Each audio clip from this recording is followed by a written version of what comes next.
เป็นเพราะตามขันเข้าที่ส่วนกุศลพระหานาลูกพงนะครับหมื่นเพราะที่ลงลาไปในกับแน่แล้วก็ยังมีนะครับครอบครัวของพ่อประดิษฐ์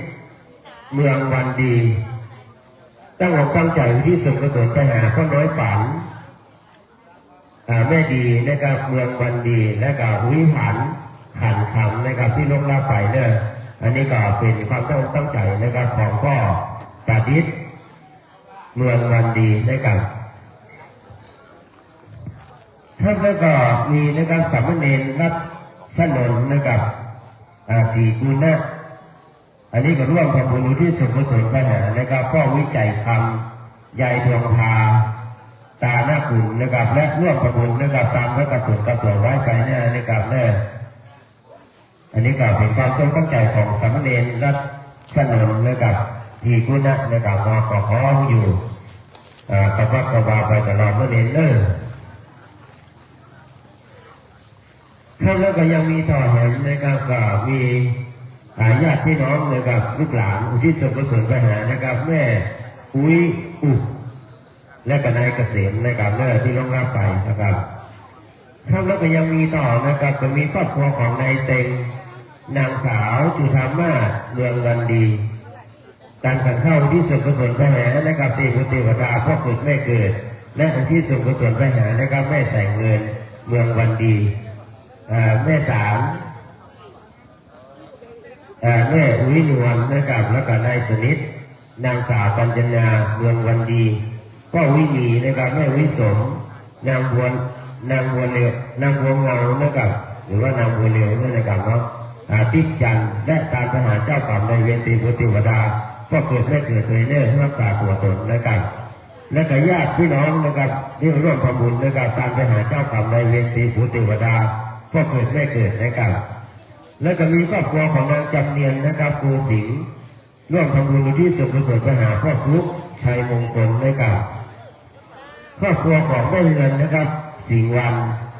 ตามที่ส่วนกุศลไปหาเจ้ากรรมในเวรเทวดาพ่อเกิดแม่เกิดนะครับแน่ครอบครัวของนายวิรัตนางสุทัศน์นะครับสุรินชาอุทิศส่วนกุศลไปหาเจ้ากรรมในเวรเทวดาก็เกิดไม่เกิดในกรรมเรานี่กล่าวเป็นความตั้งใจของนายวิรัตนางสุทัศน์นะครับท่านก็ยังมีต่อนะครับการไหว้สาขอบพระคุณนะครับก็มีต่อนะครับนางบัวเหรียญมูลปัญญา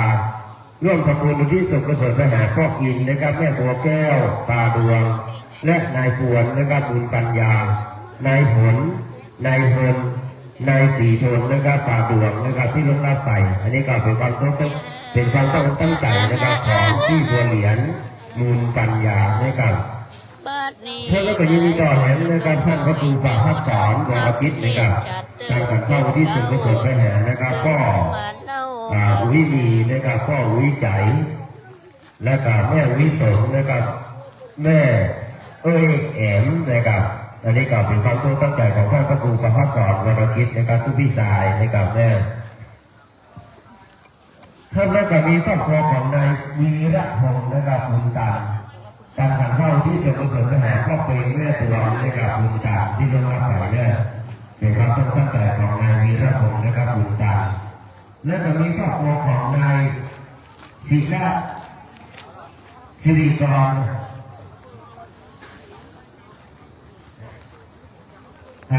นางศิริกรนะครับจามูลเรื่องพนุนนะครับที่ส่วนกุศลไปหานะครับก็นางกระเสือก็นางกระเสือนะครับแล้วก็นายสมานจันมูลนะครับแล้วก็บุญการนะครับวันนาดีนะครับที่ลงรับไปนะครับนี่ก็เป็นความตั้งใจของนางศิริกรนะครับเนาะจันทร์นะครับและก็ยังมีต่อนะครับเนี่ยก็มีครอบครัวของพ่อสุทัศน์นะครับแม่สุทินอุทิศส่วนกุศลไปหาวิสุวิหัตเทพโมวิคำวินาเทพมณี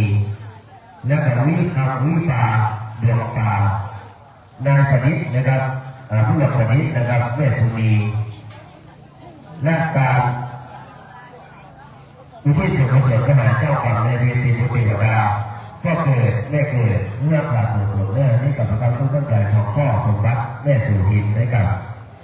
ถ้าว่าก็ยังมีต่อเห็นนะครับแม่วันนี้นักในการมาห้องเจ้าสุดท้ายก็มีครอบครัวของนายก็ดูนะครับนางกินยางานศิลป์อุทิศส่วนกุศลไปหานักว่าเสงงานศิลป์และตามรักกระปุกกระปุกไว้ไปหน้าภาชนะมีสุขภาพแข็งแรงและการไปหาเจ้ากรรมนายเวรเทวดาก็เกิดไม่เกิดเพื่อรักษาตัวตนนะครับแล้วก็ยังมีนะครับลูกหลานอุทิศส่วนกุศลไปหาวิจัยวิเปงนะครับนายลูกบุญนะครับนายบุญส่งนะครับเนาะแล้วก็ยังมีต่อนะครับก็มีครอบครัวของแม่คำพันธ์นะครับชื่นใจการขันเข้าที่ส่วนกุศลไปหาเจ้ากรรมนายเวรเทวดาก็เกิดแม่เกิดในการรักษาตัวตนเป็นความตั้งใจของแม่คำพันธ์ชื่นใจนะครับแล้วก็ยังมีครอบครัวของนาย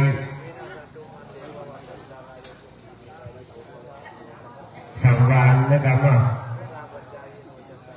จำเนียนนะครับ5พิสมัยเลยได้จำเนียน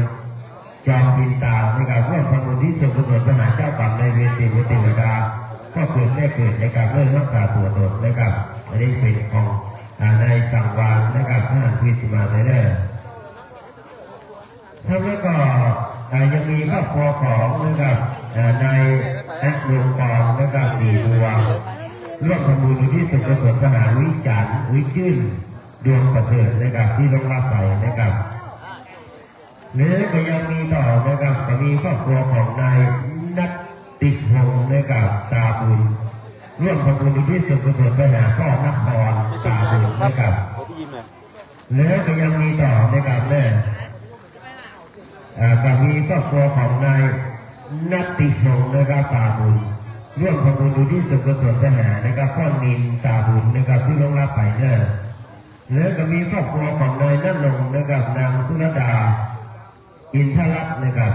ร่วมทำบุญนะครับตามรักกระปุกกระปุกไว้ไปหน้านะครับภาวนาที่มีสุขภาพแข็งแรงนะครับมีต่อนะครับนอกคณะสัตยาพี่น้องนะครับลูกหลานก็มีนะครับครอบครัวของนายชันยุทธนะครับนางจุลีรัตน์บุญดงนางสาวธัญญาพัฒน์บุญดงนะครับตั้งอกตั้งใจอุทิศส่วนกุศลไปหานะครับพ่ออินถาวรนะครับ5 ตัวเลิศนะครับแม่บัวเขียวนะครับเรานางสาวดวงใจกันษาที่ต้องรับไปนะครับเรานี่ก็เป็นความตั้งใจของนายชาญยุทธนางจุลีรัตน์บุญดงนะครับพร้อมกับนางสาววิญญาพัฒน์บุญดงนะครับเราตามไปหาญาติที่ต้องรับไปนะครับเนาะทั้งหมดนะครับก็เป็นรายชื่อรายนามของญาติพี่น้องนะครับของพี่น้องคณะสัตยานะครับที่ได้ร่วมในการทำบุญนะครับอุทิศส่วนกุศลไปหาญาติที่ต้องรับไปซึ่งเดือนนี้นะครับก็ยังเป็นเดือน4อยู่นะครับเนาะการผ่านเข้าปีใดเข้าน้ำเดินนะครับตลอดจนถึงนะครับสรรพสัตว์ทั้งหลายที่ยังไม่ได้ไปผุดไปเกิดนะครับเราเมื่อได้ประมาณส่วนบุญส่วนกุศลที่ลูกหลานนะครับอาศัยบุญบารมีของพระเถระโนเถระพระสงฆ์สามเณรนะครับทั้งหมดนะครับชาวต่อรูปได้เจริญเมตตาภาวนาทุกคำทุกเจ้านะครับแผ่ฝ่ายใยบุญนำบุญกุศลทั้งหมดทั้งมวลนะครับเพื่อจะให้ไปรอดไปถึงดวงวิญญาณเรานั้นนะครับที่ลูกหลานก็เติมหานะครับเราที่เอากินกองของเก่าของเพื่อนว่าจะเป็นให้นาป่าตั้งที่อยู่ที่อาศัยต่อเงินเดือนดาวนะครับเนาะในครั้งนี้นะครับดังนั้นบุญกุศลทั้งหมดทั้งมวลนะครับพี่น้องตั้งอกตั้งใจร่วมทำบุญในครั้งนี้นะครับเนื่องจากบุญกิจบุญตามทั้งหลายมาถึงนี้ไปรอดเมื่อเจ้าก็ขอเป็นต้องงายไปรอดเมื่อฝ่ายก็ขอเป็นแผ่นเสื้อแผ่นผ้าไปรอดเมื่อลุนเมื่อล่านะครับก็ขอเป็นข้าวทิพย์น้ำทิพย์10 ประการนำมาดวงวิญญาณเรานั้นนะครับที่ลูกหลานอยู่ด้านหลังร่วมสร้างสรรค์บุญที่ส่งกุศลไปหาในครั้งนี้นะครับได้กินได้บริโภคต่อไปพี่น้องตั้งอกตั้งใจตามไว้กับผลกำหนดไว้ภายหน้านะครับเพื่อจะสืบดวงสืบชะตาเสริมบารมีของตัวเก่าเพื่อได้อยู่กันกลุ่มรุ่งเรืองนะครับอาศัยบุญบารมีของพระเถระโนเถระพระสงฆ์ทุกรูปสามเณรทุกองค์ตั้งอกตั้งใจตามไว้กับ และการประหารเจ้ากรรมในายเวรเทพเทวดาก็เกิดไม่เกิดเสื้อว่าเสื้อวาเสื้อต้มเสื้อหนาเสื้อพันเสื้อจ่องนะครับขอมาปกปักรักษาพ่อคอย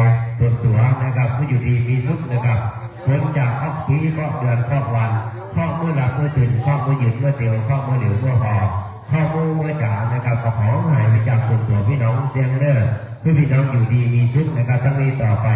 ที่ได้เข้าร่วมพิธีนะครับบางคนก็มากันตึงวันนะครับเนาะ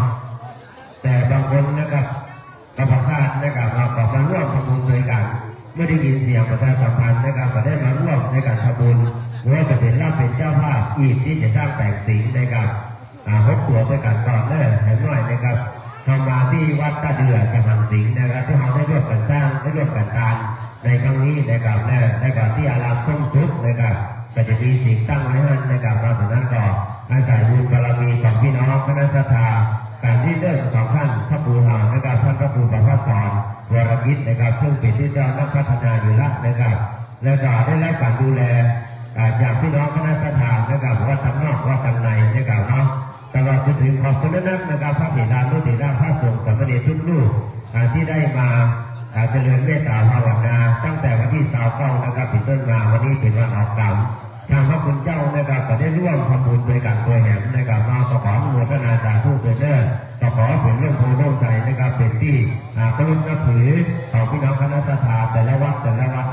มาด้วยความผาสุกนะครับนี่ก็แนะนำของคณะกรรมการ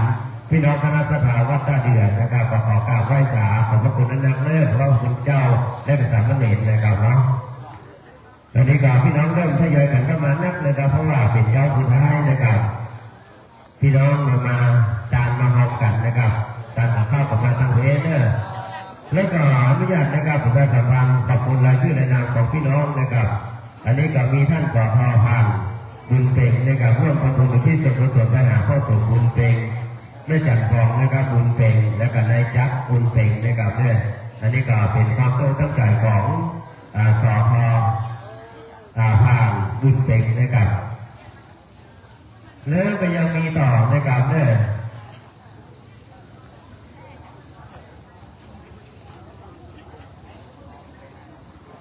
ก็มี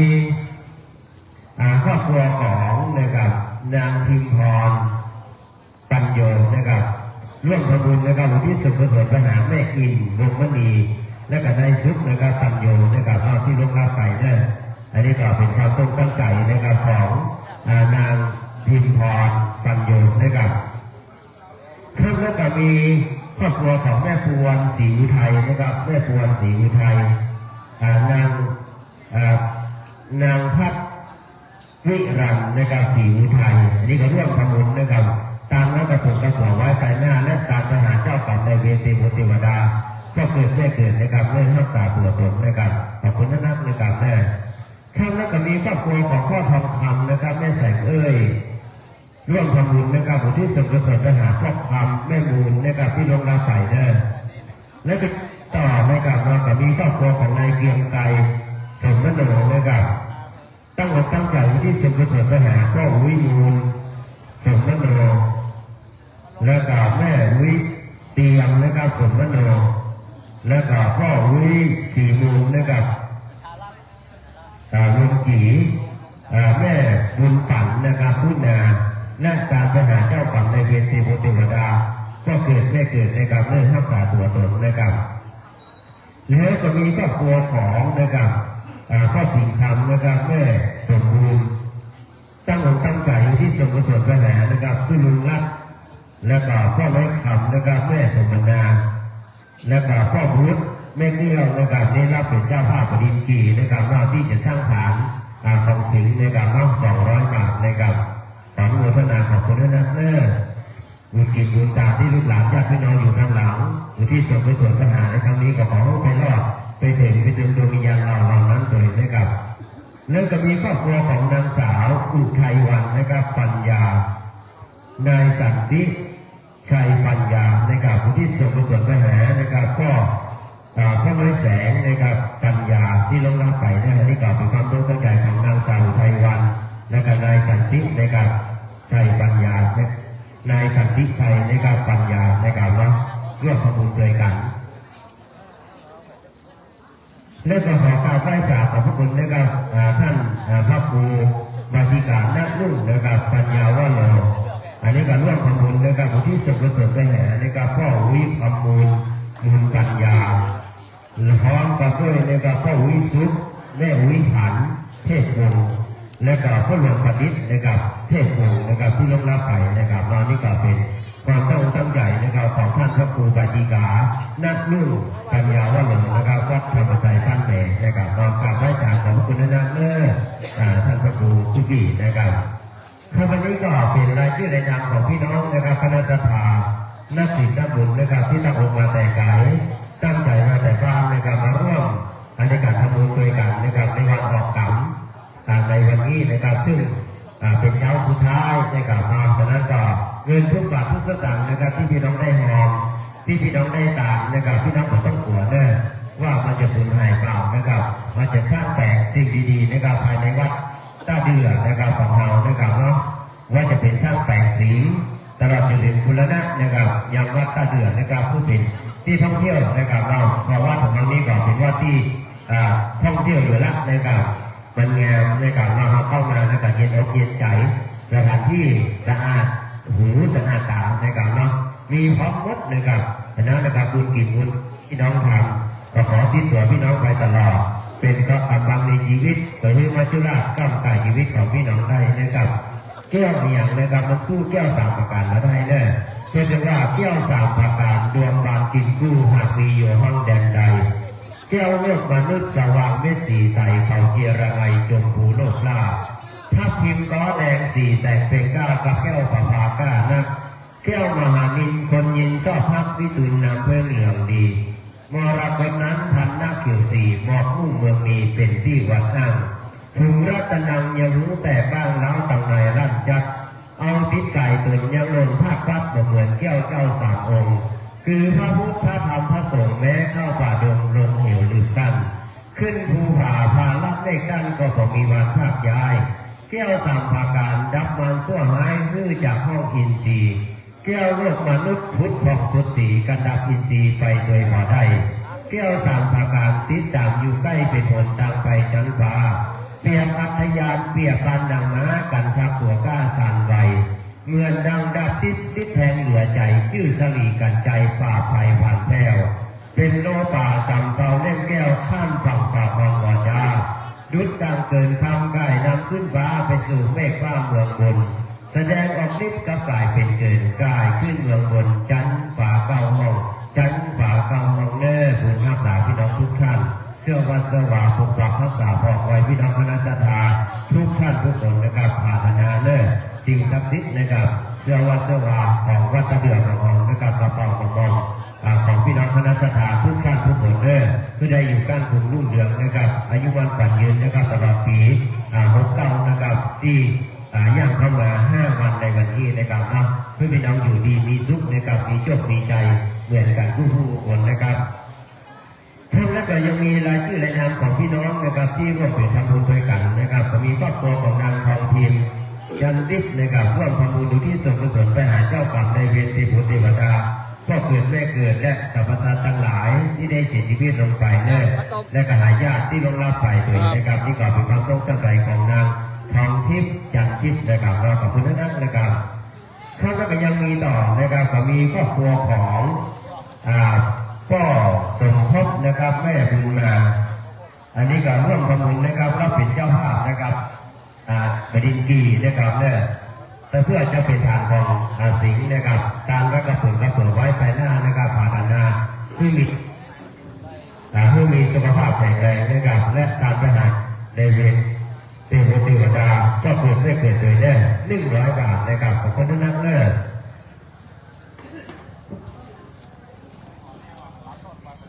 ทั้งนั้นก็ยังมีนะครับครอบครัวของนางสาวมาริกานะครับวงสุวรรณร่วมทำบุญนะครับอุทิศส่วนกุศลไปหาอุทิศส่วนกุศลไปหานะครับเทวดาก็เกิดไม่เกิดในการรักษาทหารเจ้ากรรมในเวรเนี่ยก็เกิดไม่เกิดในการผู้รักษาตัวตนนะครับที่กล่าวเป็นความตั้งใจของนางสาวมาริกาวงสุวรรณทั้งนั้นก็ยังมี มีครอบครัวของนายเนี่ยอะไรนายเสน่ห์นะครับนางพิมพ์จิตนะครับในฐานะตัวในการนายเสน่ห์นะครับนางสุนจิตนะครับใจเน่พร้อมด้วยลูกหลานญาติพี่น้องนะครับร่วมทำบุญนะครับนำที่ส่วนกุศลแม่แห่นะครับพ่อฟาร์มแม่ขันแก้วจันทิพย์นะครับที่ลงรับไปเนี่ยนี่ก็เป็นความตั้งใจของนายเสน่ห์นางสุนจิตนะครับใจเน่ท่านก็ยังมีต่อแถมนะครับก็มีครอบครัวของนะครับคุณบัวคำนะครับเจดีนะครับขวัญเดือนนะครับอุทิศส่วนกุศลแด่นะครับเจ้ากรรมนายเวรเทวเทวดาก็เกิดไม่เกิดญาติที่ลงรับปัดกับนะอันนี้ก็เป็นความร่วมใจของคุณบัวคำนะครับเจดีขวัญเดือนนะครับท่านก็มีครอบครัวราตรีนะครับญาติสิงสาร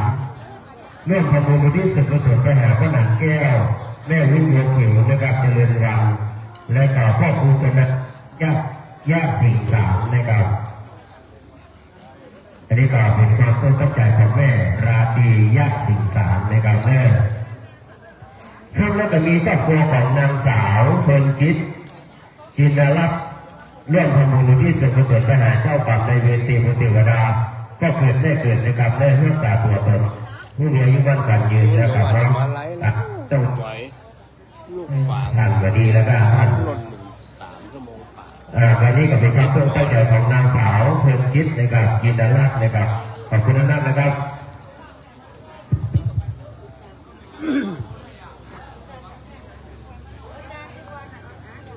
เจ้าของเครื่องและของทางไม้นี่ครับในการเราครับวันนี้ก็เป็นรายชื่อรายนามของพี่น้องคณะสภาเพิ่มเติมร่วมทำบุญด้วยกันนะครับอย่ามาซื้อเหมือนเสี้ยนเต้นเนี่ยเพราะว่าจะมีเป็นเจ้าสุดท้ายนะครับเราร่วมทำบุญด้วยกันนะครับหรือว่าพี่น้องจะรับเป็นเจ้าภาพที่หรือว่าบริกีนะครับที่จะสร้างแผงนะครับน้องยังสิงนะครับพี่น้องก็ไปลงรายชื่อรายนามที่คณะกรรมการได้เนี่ยแล้วผมก็จะได้อ่านรายชื่อรายนามของพี่น้องนะครับที่ได้ร่วมทำบุญด้วยกันในครั้งนี้ในวันยินการพรมเทวดาเชื่อว่านะครับสิ่งศักดิ์สิทธิ์นะครับผู้มารักษาปกป้องพี่น้องคณะสถานด้วยกันเนาะอาจจะไปในพื้นก่อนในการได้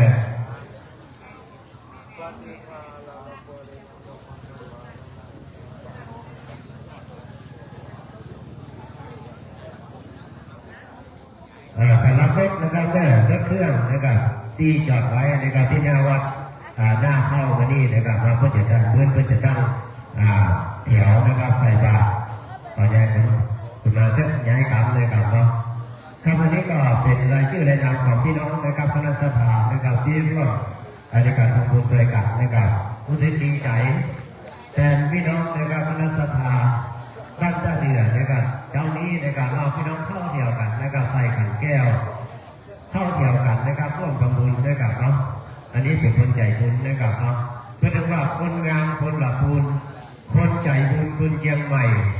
คนใจใหญ่คนจังหวัดแพร่คนแน่คนพะเยาคนไหลเผาคนไม่ห้องสอนคนชอบสอนคนจังหวัดน่านคนเยี่ยมกันคนจังหวัดเชียงราย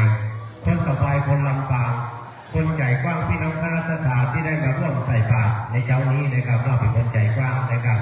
แต่ทั้งบุญกุศลทั้งหมดทั้งมวลนะครับขอที่ตัวพี่น้องไปตลอดเนื่อเป็นเกราะกำบังในชีวิตบางเรื่องวัจจุราได้ก้าวไกลชีวิตของพี่น้องได้นะครับอันนี้ขออนุญาตนะครับประชาสัมพันธ์นะครับอ่านรายชื่อรายนามของพี่น้องคณะสถานนะครับที่ได้ร่วมเป็นเจ้าภาพบูชาประดิษฐ์กี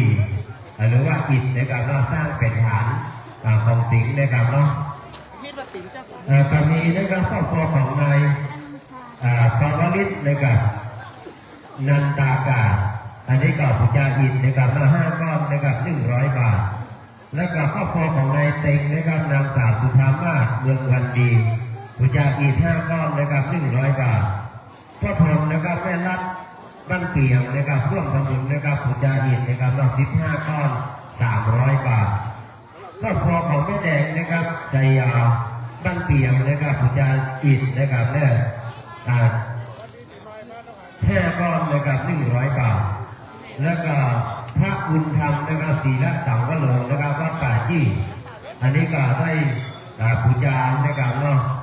ยังอิฐนะครับ500 บาทนะครับขออนุโมทนาสาธุขอบคุณนะครับแม่ท่านพระบุญธรรมนะครับศีลสังวโรนะครับวัดป่าจี้แล้วก็มีครอบครัวของแม่คำบานนะครับบุญเรือง20 บาทแล้วก็นายวีรพงศ์นะครับบุญตันนะครับเนาะ2 ก้อนนะครับ40 บาทแม่บุญปันเดือนเมืองใจนะครับ1 ก้อนนะครับ20 บาทนายนิคมนะครับนางนพคุณกันพะวงศ์5 ก้อนนะครับ100 บาทครอบครัวของนายถวินนะครับนางพัศยา10 ก้อนนะครับ200 บาทนางอุไรนะครับสัญลักษณ์5 ก้อนนะครับ100 บาทแล้วก็มีครอบครัวของพ่อมาแม่สมบ้านตาเดือ2 ก้อนนะครับ40 บาทพ่อหลวงคุณเลิศนะครับแม่อุ่นกันทัพพงศ์นะครับ5 ก้อน100 บาทนายสมภพนะครับนางคุณมาสุย่าเรือนนะครับ5 ก้อน100 บาทนางจำเนียนนะครับโกสิงห์2 ก้อนนะครับ40 บาทแม่ยอดทองนะครับอุปเสนบ้านริมขังนะครับ5 ก้อน100 บาทแล้วก็มีครอบครัวของแม่สีนวลนะครับเพชรศรี150 บาทครอบครัวของพ่อธรรมนะครับแม่เอ้ยบ้านเหล่านะครับเนาะ100 บาทครอบครัวของนายเจษดานะครับอุปเสนนายรัฐวรันนะครับปัญหา40 บาทและก็มีครอบครัวของนางพงทองนะครับตามนักกุลนะครับเนี่ย100 บาทครอบครัวของนายอนันต์นะครับนางแดง20 บาทนางบุภาจันทวงศ์นะครับ120 บาทพ่ออินคำนะครับแม่คำนวณ120 บาทนายเสน่ห์นะครับนางสมจิตท่านอุเมง100 บาทแล้วก็กราบไหว้สาขอบพระคุณนะครับท่านพระครูสุธิยานารังสีที่ปรึกษาเจ้าคณะจังหวัดนะครับวัดเราศรีสุดารังเราประปานะครับหลวงพ่อท่านพระครูนะครับเราก็ได้ร่วมทำบุญนะครับสร้างฐานของอิฐนะครับเพื่อจะให้เป็นร่มโพล่มใจนะครับของพี่น้องคณะสัตยาต่อไปนะครับวันนี้ก็ขอกราบไหว้สาขอบคุณนักหลวงพ่อท่านพระครูสุธิยานารังสีเจ้าคณะที่ปรึกษานะครับเจ้าคณะจังหวัดเชียงใหม่นะครับเนาะได้ร่วมทำบุญนะครับเนี่ย500 บาทนะครับเนื้อก็ยังมีต่อแถมนะครับก็มีนะครับท่านพระครูโอภาสวรกิจนะครับเจ้าคณะตำบลบ้านแม่เขต1ประธานฝ่ายสงฆ์ในวันนี้นะครับเนาะท่านพระครูนะครับขอได้ร่วมทำบุญนะครับในการเข้าวัดปฏิบัติธรรมสร้างแปลงนะครับยังเอาอิฐนะครับเราสร้างแปลงให้ฐานของสิงห์นะครับเพื่อจะมือผ่าธนามีสุขภาพแข็งแรงขอไหว้สาขอบคุณนักท่านพระครูโอภาสวรกิจนะครับขอเป็นร่มโพร่มใจของพี่น้องคณะสัตยาบ้านกิ่งแลน้อยตลอดไปนะครับน้องเป็นกรมนับถือของพี่น้องชาวบ้านพี่น้องคณะสัตยา1,000 บาทนะครับขออนุโมทนาขอบคุณนะครับแล้วก็มีครอบครัวของนางสาวพจนีนะครับหน่อฟันนางสาวกัญจนาโกจันทร์อุทิศส่วนกุศลไปหาพ่อเกษมหน่อฟันพ่อสิงห์ชัยนะครับโยจันทร์แล้วก็พ่อสมเรืองนะครับสิงห์วันนะครับ500 บาทนะครับอันนี้ก็เป็นความตั้งใจของนางสาวพจนีหน่อฟันนางสาวกัญจนาโยจันทร์นะครับแล้วก็มีครอบครัวของนายชูชาตินะครับนางประนงร่วมทำบุญนะครับนอกผูจาอิฐนะครับ5 ก้อนนะครับ100 บาทนายอนุพงศ์นะครับนางพัศยาพิษยานะครับร่วมทำบุญนะครับผูจาอิฐนะครับ5 ก้อนนะครับ100 บาทครอบครัวของนางยุวลีนะครับมาละร่วมทำบุญนะครับตามรักบุญกระผัวไว้ไปหน้าและตามไปหาเจ้ากรรมในเวทีพุทธิวดาพ่อเกิดแม่เกิดเด้100 บาทนะครับเราอันนี้ก็เป็นรายชื่อรายนามของพี่น้องนะครับที่ได้ร่วมในการทำบุญโดยกันนะครับทำบุญโดยกันนะครับเนาะ ที่วันนี้ก็เป็นรายชื่อรายนามของพี่น้องนะครับคณะสถานที่ได้ร่วมเป็นเจ้าภาพร่วมดังด้วยกันนะครับรายชื่อรายนามของพี่น้องนะครับที่ผมได้อ่านไปนะครับเนาะเพื่อให้พี่น้องนะครับได้อกได้ใจได้ร่วมประมูลด้วยกันนะครับครับวันนี้ก็มีต่อนะครับวันนี้ครอบครัวของนางคำน้อยนะครับใจตาร่วมประมูลนะครับวันที่ส่วนกุศลไปหาพ่อพันแม่จุ้มวงเพิ่มนะครับแล้วก็พ่อได้แม่นินนะครับใจตานะครับที่ลุกลับไปแล้วก็มีครอบครัวของนางสาวนพมาศอุ่นน้อยบ้านสันพงนะครับร่วมประมูลนะครับตามไปวันที่ส่วนกุศลไปหาเจ้ากรรมนายเวรเทพเทวดาพ่อเกิดแม่เกิดนะครับนี่ก็เป็นความตั้งใจของนางสาวนพมาศอุ่นน้อยนะครับและที่จะมาจากบ้านสันพงนะครับ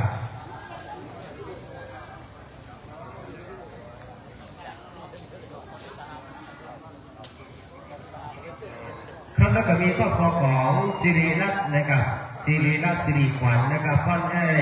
ร่วมทำบุญที่ส่วนกุศลไปหานะครับ 4,000 นะครับพ่อนบ้านดงป่าจี้นะครับ200 บาทนะครับอันนี้ก็เป็นรายชื่อในนามของพี่น้องนะครับคณะสัตยาที่ได้ร่วมในการทำบุญด้วยกันนะครับขอบคุณนักนะครับเงินทุกบาททุกสตางค์นะครับที่พี่น้องหอมนะครับพี่น้องไม่ต้องกลัวว่ามันจะสูญหายเปล่านะครับเข้าวัดเข้าวานะครับช่วยกันสร้างช่วยกันแปลงสิ่งดีๆนะครับภายในวัดตะเดือของเรานะครับเพื่อพี่น้องนะครับมีความตั้งอกตั้งใจตั้งแต่บ้านแต่จองนาพี่น้องต้องฟังนะครับใจเย็นนะครับจนรายชื่อรายนามของพี่น้องมันถูกนามสกุลมันแม่นนะครับแล้วจะได้เป็นสะพานการอินการพงตีพุทธิวดาเสื้อวัดเสื้อวานะครับสิ่งศักดิ์สิทธิ์ที่รักษาพอคอยหน้าที่วัดตะเดือของเรานะครับได้มาปกปักรักษาพอคอยและอนุโมทนากับพี่น้องคณะสถานนักศิลป์นักบุญนะครับที่ตั้งอกมาแต่ไกลตั้งใจมาแต่บ้านมาร่วมประมูลด้วยกันในครั้งนี้นะครับเงินทุกบาททุกสตางค์มันหาเขียงนะครับพี่น้องค้าขายก็จะได้กำไรแต่ละบาทแต่ละสตางค์นะครับก็ได้อยากเอื้อของเราท่านทั้งหลายพี่น้องแบ่งตามหงนะครับขอนะครับเป็นเงินที่งอกเงินดอกงอกเงยต่อไปนะครับเงิน10เงินดาวเงินน้อยที่พี่น้องได้ทำนะครับขอเข้ากลายเป็นเงินแสนเข้าสู่ในครอบครัวของมาได้พ่อแม่พี่ป้าน้าอานะครับพี่น้องคณะสัตยาในครั้งนี้ตัวนะครับทุกส่วนบุญตามอันท่านได้สร้างเพื่ออายุมั่นตีขาเปียที่โลกภัยอย่าได้มาหาเปียเทียนกายยาลาวีคงแวะเพื่อมีเงินคำไหลมาเยอะแยะส่งเจตจำนงนึกคิดยามรับยามนอนฝันหันนิมิตจะได้โชคลาภเงินทองเทียบให้แย่นาผูกพักผูกของไม่ได้เงินทองเหมือนกันทั่วหน้าเกิดสั่งสิ่งใดจะขายจะกาขออย่าให้ได้ขาดทุนบุญกินบุญตามช่วยกำช่วยหนุนทุกส่วนกำจุนไปภายภาคหน้า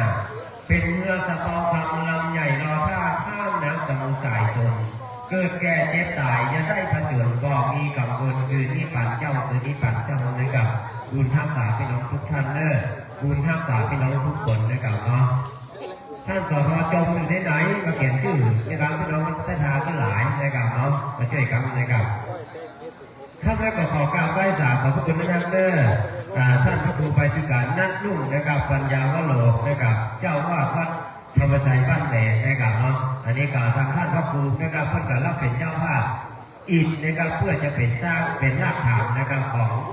ทรงสิงห์นะครับและก็ทางท่านพระครูไปที่การนักนุ่งนะครับผ่านนาผู้มีสุขภาพแข็งแรงนะครับอยู่เป็นร่มโพล่มใจของพี่น้องคณะสัตยาไปเงินที่วัดธรรมชัยบ้านแหลนะครับนี่ก็เป็นพระคุณเจ้านะครับที่น่าเคารพนับถือนะครับวันนี้ก็ได้มาเข้าวัดปฏิบัติธรรมนะครับได้ภาวนาทุกท่านทุกเจ้านะครับได้ร่วมทำบุญนะครับในครั้งนี้นะครับ500 บาทนะครับเมื่อกราบไหว้สาขอบพระคุณนักท่านพระครูปาฏิการนาฏลุ่งปัญญาวโรนะครับอันนี้ก็เป็นรายชื่อรายนามของพี่น้องนะครับคณะสัตยาที่ได้ร่วมในการทำบุญโดยกันนะครับเงินทุกบาททุกสตางค์พี่น้องต้องฟังในการใจเย็นจดรายชื่อมันถูกนะครับเพราะว่าเงินมันหาเขียงนะครับค้าขายก็จะได้กำไรแต่ละบาทแต่ละสตางค์นะครับก็ได้อยากเรือของเราตั้งทั้งหลายพี่น้องแบ่งการมองด้วยกันนะครับจะเป็นบุญเป็นกุศลที่ของพี่น้องไปตลอดเป็นความกำลังในชีวิตกับเรื่องมัจจุราชตั้งแต่ชีวิตของพี่น้องได้นะครับพี่น้องก็เติมหาพ่อ ขึ้นเติมหาแม่นะครับเนาะอยากจะร่วมทำบุญนะครับตามไปหาก่อนตามได้เลยเด้อสำหรับพี่น้องนะครับจะตักบาตรพระประจำวันเกิดก็มีเด้อมีทั้งตังเดือน5เดือน10เดือนบาทไปตักบาตรวันเกิดนะครับเหมือนเลยนะครับถ้ามีการเข้ากรรมงานที่เป็นบุญนะครับก็จะตั้งบาตรพระประจำวันเกิดนะครับเนาะผู้พี่น้องได้จองบาตรหรือว่าตักบาตรพระวันเกิดนะครับประจำวันเกิดของเรานะครับเนาะวันติดวันสันวันอังคารวันพุธวันพฤหัสวันศุกร์วันเสาร์นะครับมีนี้หมดนะครับเนี่ยพี่น้องก็ของตามกันเข้าไปเจ้าอธิษฐานเอานะครับมีลูกมีเต้าของเรียนหนังสือเก่งๆเป็นเจ้าคนนายคนตลอดไปนะครับเนาะต้องมีต่อไปขอพี่น้องทุกท่านนะครับอยู่ขอมีใจไปมีโชคมีลาภเดินกันทุกผู้คนเด้ออันนี้ก็พี่น้องนะครับเนาะเป็นคนใจบุญรักนะครับก็มีใครครับผู้พี่น้องมานะครับแต่พี่น้องนะครับได้มาร่วมทำบุญด้วยกันเงินทุกบาททุกสตางค์พี่น้องหมดต้องหัวนะครับเนาะครั้งนี้ก็เป็นครอบครัวของไอ้พลนะครับที่จำปากอบคำนะครับอันนี้ก็ร่วมทำบุญนะครับเรื่องที่สุดกุศลไปหานะครับจากเอกสุทธิชัยสุวัฒน์ที่ชัยนะครับว่ากอบคำนะครับที่ร่วมรับไปเลิศ200 บาทนะครับขอบคุณนะแม่ครอบครัวของไอ้ผลนะครับอดีตรองนายกเนาะและการนางจำปากอบคำนะครับแม่รอบทำบุญด้วยกันขออนุโมทนาขอบคุณนักเนอสร้างอีกเอาอีกนะครับแต่งสิ่งด้วยกันในครั้งนี้200 บาทนะครับขอบคุณนักนะครับ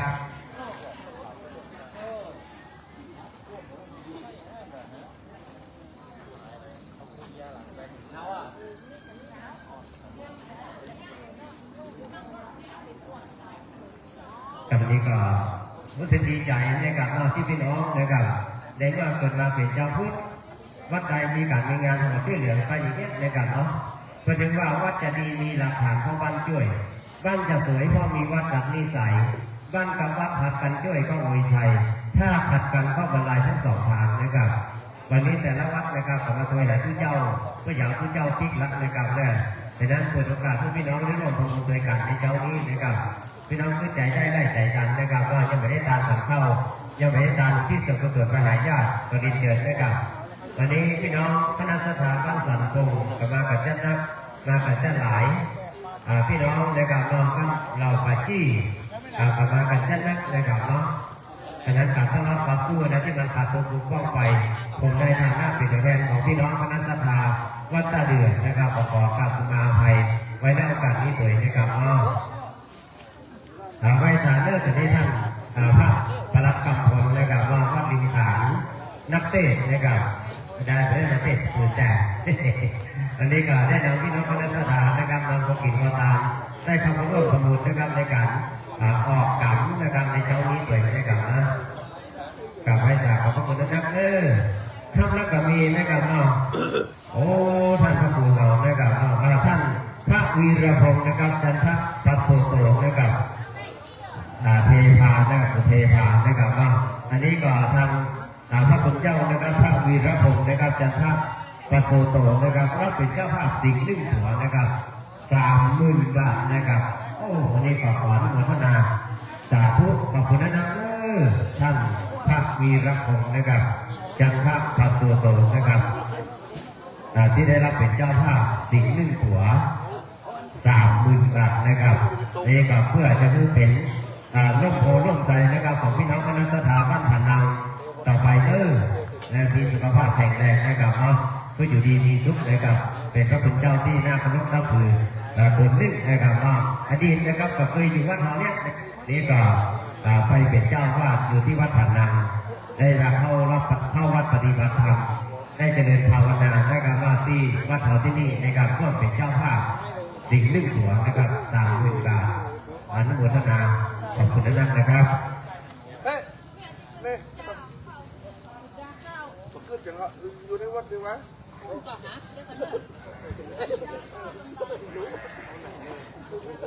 โอ้เลี้ยงหอมกับโอ้เลี้ยงแย่ง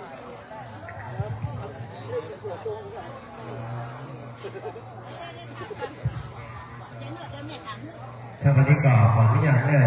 รายชื่อในนามของพี่น้องนะครับคณะสถาที่ได้ร่วมในการทำบุญด้วยกันนะครับ นี่น้อยจะทำให้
เอาเลยตรงนี้ลุกเลย เก็บข้าง สาธุกลับไปกราบขอบพระคุณท่านท่านพระพลักกำพลนะครับนักเตะจากวัดดินขางนะครับมาพร้อมกับพี่น้องคณะสัตยาวัดดินขางนะครับที่ได้นำตัวกิ่งตัวตาลมาร่วมมาช่วยนะครับในการออกกลับในวันนี้นะครับครับก็มีรายชื่อรายนามของพี่น้องเพิ่มเติมนะครับก็มีครอบครัวของนายพงษ์ชัยนะครับกันท่าวงศ์ร่วมประมูลนะครับมอบเป็นอิฐนะครับ100 บาทนะครับแล้วก็มีครอบครัวของนายประพันธ์นะครับนำวงเงาร่วมประมูลนะครับ100 บาทครอบครัวของพ่อเทียมนะครับแม่สุทัศน์บ้านสันตงนะครับร่วมประมูลนะครับ100 บาทนะครับครอบครัวของแม่กัลยานะครับจันทองร่วมประมูลนะครับนำที่สมบูรณ์ทหารเจ้าป่าในเวทีบนเทวดาก็เกิดแค่เกิดนะครับในห้องสาตัวตนนะครับ300 บาทนะครับเป็นการโต๊ะใหญ่ของแม่กัลยาจันทองนะครับท่านก็มีครอบครัวของแม่แสงตาลนะครับจันทง่ายบ้านสันตงนะครับร่วมประมูลนะครับถ้าเป็นเจ้าภาพผิดนะครับ100 บาทครอบครัวของนะครับนายอุดมนะครับจันสายบ้านผนังนะครับร่วมประมูลนะครับถ้าเป็นผิดนะครับ100 บาทครอบครัวของแม่สายทองนะครับดินเย็นบ้านผนังอันนี้ก็ร่วมประมูลนะครับปูจาอิฐนะครับ100 บาทครอบครัวของนะครับนายอุดมนะครับจันสายบ้านผนังอันนี้ก็ร่วมประมูลนะครับปูจาอิฐ100 บาทครอบครัวของนายปักคุณนะครับนางสายทองสมฤทธิ์ร่วมประมูลนะครับปูจาอิฐนะครับ100 บาทแล้วก็มีนะครับครอบครัวของนายอุดมนะครับจันสายบ้านผนังนะครับร่วมประมูลนะครับปูจาอิฐ100 บาทแล้วก็มีครอบครัวของแม่แดงนะครับบ้านลุกร่วมประมูลปูจาอิฐนะครับ100 บาทครอบครัวของนายเลวัฒน์นะครับนางวิไลนะครับฝ่ายคำร่วมประมูลปูจาอิฐนะครับ100 บาทพ่อมาไม่น้อยนะครับร่วมประมูลปูจาอิฐสร้างฐานของสิงห์นะครับ100 บาทครอบครัวของนายกำพลนะครับนายแต่งเดือนศรีอุทัยร่วมประมูลนะครับปูจาอิฐสร้างฐานของสิงห์นะครับ100 บาทนายรุ่งฤทธิ์นะครับนางดวงใจนะครับพร้อมรุ่นหวานนะครับร่วมประมูลปูจาอิฐนะครับสร้างฐานของสิงห์นะครับ100 บาทครอบครัวของนายจงรักนะครับนางแก้วนครร่วมประมูลนะครับปูจาอิฐสร้างฐานของสิงห์นะครับ100 บาทครอบครัวของนายคำแสนนะครับนางล่าด่วนนี่เนี่ยถ้าสูงหน้าควรนะครับสุขคำนะครับอันนี้ร่วมประมูลนะครับปูจาอิฐนะครับทำให้กระสุนกระป๋องไว้ภายหน้าผ่าด้านหน้าคือมีสุขภาพแข็งแรงนะครับมาจากบ้านเทียม100 บาทนะครับครับอันนี้ก็เป็นรายชื่อรายนามของพี่น้องนะครับที่ร่วมประมูลโดยกันนะครับแล้วก็ขออนุโมทนาขอบคุณนะครับขออนุโมทนากับทางเจ้าภาพนะครับที่ได้ร่วมเป็นเจ้าภาพนะครับอันนี้ก็ของท่านอาจารย์อำพรอุปชัยนะครับอันนี้รับเป็นเจ้าภาพนะครับสิ่ง1 ตั๋วนะครับ ต้องใจตามและกระปุกกระปุกไว้ไปหน้านะครับผ่านน้ำมีสุขภาพแข็งแรงและตามไปหาเจ้ากรรมในายเวรเทพบุตรบดาก็เกิดไม่เกิดนะครับ30,000 บาทนะครับขออนุโมทนาขอบคุณแท้นะครับเนี่ยโอ้เพิ่นเป็นคนใจบุญนะครับพวกท่านอาจารย์อมพรนะครับได้อ่านรายชื่อของเพื่อนผู้เจ้าผู้ปืนนะครับเพื่อนมาร่วมทำบุญด้วยกันและกับเจ้านี้นะครับเราก็เป็นเจ้าภาพสิ่ง1 ตัวนะครับเนี่ย30,000 บาทนะครับอันนี้ก็ในนามของคณะกรรมการพี่น้องคณะสัตยาและก็ท่านพระคุณเจ้านะครับท่านพระครูประภัสสรวรกิจทุกพี่ชายของเราในการขอขอบคุณนำเด้อท่านอาจารย์อมพรอุปชัยนะครับรับสิ่ง1 ตัว30,000 บาทนะครับสิ่งมันมี6 ตัวนะครับเนี่ยตอนนี้ทางพระคุณเจ้านะครับเพิ่นห้าไปละ1 ตัวแล้วก็ท่านอาจารย์ห้าไป1 ตัวนะครับเนาะเดือน4 ตัวนะครับเปิดโอกาสให้พี่น้องนะครับได้ร่วมกันหอมดาวด้วยกันนักนะครับคณะกรรมการยศรายชื่อในนามของพี่น้องปฏิบัติธรรมนะครับเนาะสำหรับรายชื่อในนามของพี่น้องนะครับถ้าอ่านอย่างไรมันปฏิบัติธรรมก็ขอผมมาไปเรื่อยๆก็ถือว่าวันนี้นะครับพี่น้องร่วมทำบุญด้วยกันนะครับมีความตั้งใจเงินทุกบาททุกสตางค์พี่น้องต้องบอกว่ามันจะตกหล่นนะครับเนาะพี่น้องนะครับตั้งอกตั้งใจตั้งแต่บ้านแต่จังมาร่วมทำบุญด้วยกันนะครับเขาไปได้แข่งขันกันเลิกการทำบุญนะครับเนาะแล้วแต่จิตเจตนาศรัทธาของฝ่ายของมันเด็กใจตามนะครับจะตันนักตันน้อยจะว่าหันเพื่อนตันร้อยจะตันร้อยจะเพื่อนมาใช่หันเพื่อนตันฟันจะตันเป็นฟันของเพื่อนมาใช่นะครับตามฐานะของฝ่ายของมันนะครับการกินการตามก็จึงแบ่งไว้นะครับเพราะว่าตามกระถิ่นผ้าป่าหมดได้ตามน้อยตามนาตามความรู้วิชาของพี่น้องตามหนังสือตามของที่อยู่กับมือพี่น้องตามของที่แรงจะเป็นจอบเป็นเสียงมีดมวยก็ได้ตามแล้วเพื่อนให้หุยให้พี่น้องตามประสาทกับร่องตามแล้วแบบข้างล่องให้พี่น้องตามเกี่ยวตามไปเร็วมาเร็วให้พี่น้องตามรถตามมือเพื่อนรถตามเข้าป่าอาหารตามแล้วเพื่อนอยู่ม้วนกินหวานตามยาบำรุงตามของที่ขึ้นสูงให้พี่น้องตามออกไปตามแล้วก็ได้อะไรทำไว้ให้พี่น้องตามบีกาแฟบีแป้งจำเป็นต้องตามเนอะเพราะว่าทุกเจ้าเพิ่งมาใจนะครับตามของเกี่ยวของแห้งให้พี่น้องตามข้าวเปลือกข้าวสาร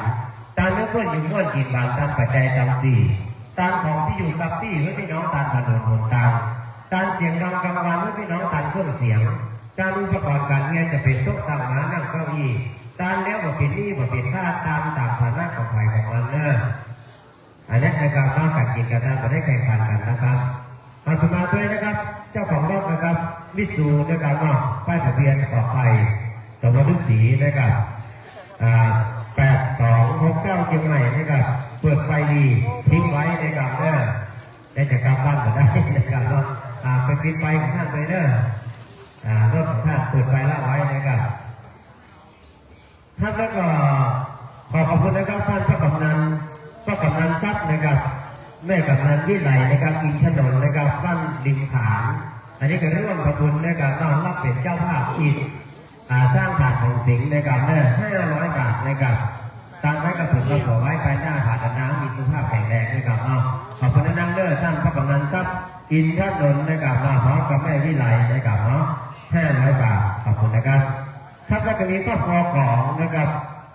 นายต่อวิทยานะครับพิเศษงานที่ครอบแงมนะครับเนาะเอาที่สุดสุดไปหานะครับนางนิพนธ์นะครับพงศรีที่ลงรับไปนะครับเนี่ย100 บาทนะครับ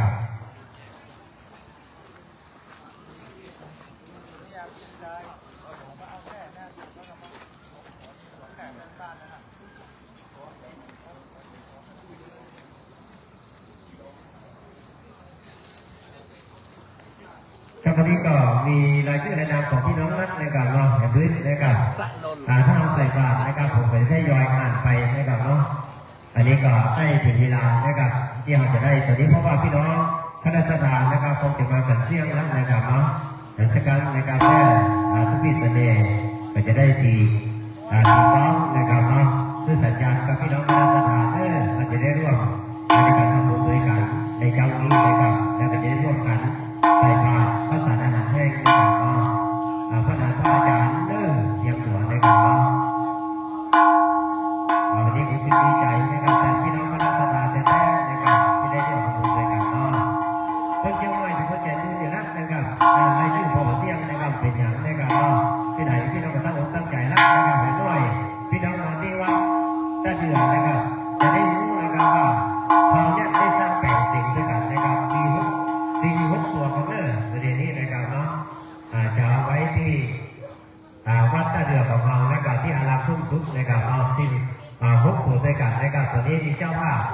แล้ว2 ตัวนะครับเนาะ อันนี้มัน ท่านว่าพนังนะครับท่านอาจารย์นะครับก็นำไปเดี๋ยวเหลือ4 ตัวก็คงจะหมดแน่นอนนะครับด้วยบุญบารมีของพี่น้องคณะสัตยาได้ช่วยกันมองคนน้อยนะครับ500ก็มี1,000ก็มีนะครับ100ก็มี1,000 บาทก็มีนะครับแล้วแต่กำลังทรัพย์ของใครของมันนะครับอย่างน้อยเขาจะมาที่บ้านตาเรือเขาจะไม่ได้กินเองใจแล้วนะครับเพราะถึงว่าไปเด็ดล้อเขาเด็ดดอกปีเสี่ยงอันที่กินประเทศของมึงกินเองนะครับถ้าเราได้ร่วมประมูลด้วยกันนะครับพี่น้องจะไปกินเองใจแน่นอนนะครับถ้าได้มาที่วัดตาเรือในวันข้างหน้านะครับขอบคุณนะครับ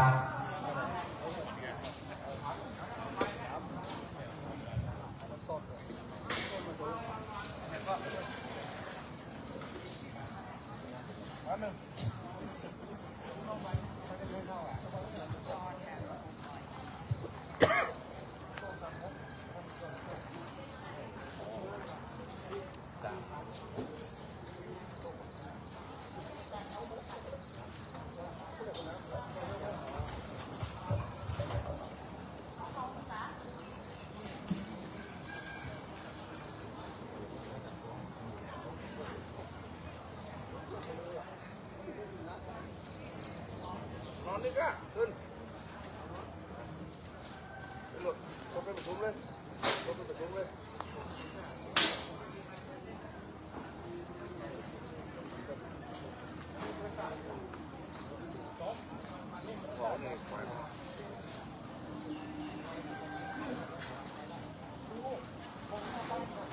โดนไป2 อันเนอะผมพูดนะแพงๆไกลๆพวกทุกบ้านแพงทุกบ้านยกก่อนจะตกมา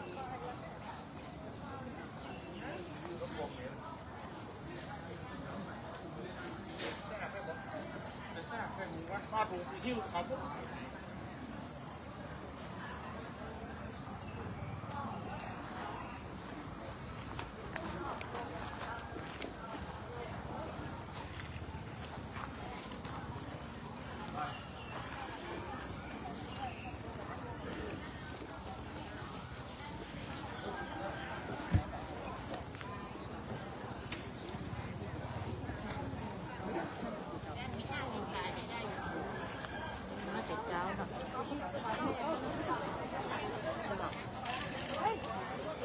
mịn cái nàng quá kìa.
แต่เนาะ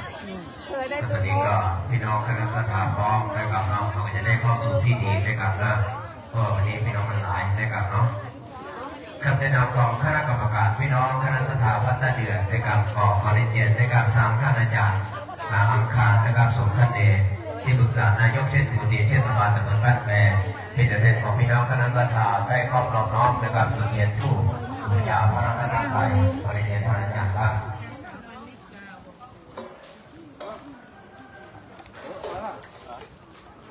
ถ้าพี่น้องทุกท่านพนมมือเนี่ยจุดเทียนเลขที่หนึ่ง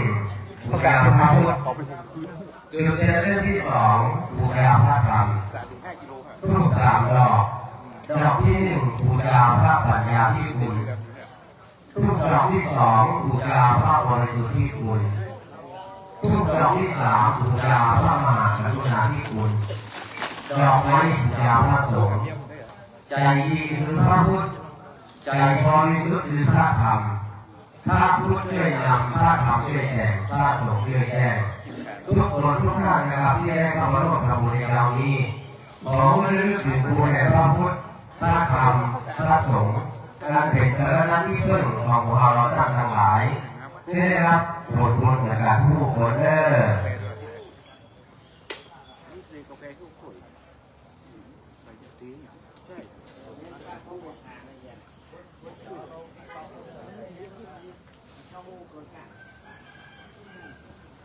การติดเขาจะมองเรื่องไหนที่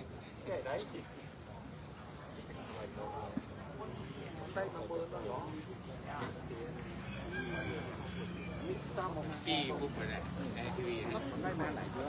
แล้วมองตรงไหน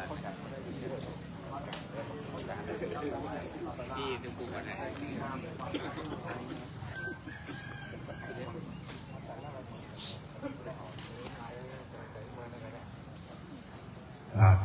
ต่อไปขอเขียนโยงไว้กลางกันนะเยมินาสักการเอนะโมดาภิปุติหามาเยมินาสักการเอนะธรรมาภิปุติหามาเยมินาสักการเอนะสังฆามิปุติหามาอะระหังสัมมาสัมพุทโธภะคะวะพุทธังภะคะวันตังอะภิวาเทมิสวะหาโตภะคะวะตะธัมโมธัมมังนามัสสามิสุปฏิปันโนภะคะวะโตสัพพะกะสังโฆสังฆังนะมามินะมามิพุทธังคุณาสัจจารังธังนะมามิธัมมังมุนิราชาเยสิธังนะมามิสังฆังมุนิราชภะคะอาจายโยโนพันเตอาคาพระมะนาถาภะเรยะธามุลาเหนาถาอากุสาเลหิมะยังพุทธาธัมมะสังฆาสังฆาเตสุติราสุอาทิเทวาปัญจุปันเทวาอาภิวายาเทวาระโอวากายเยวาวาจาอานาสาวะปามานังวาอาคามังวาอาคาสิงหาอิสายาธา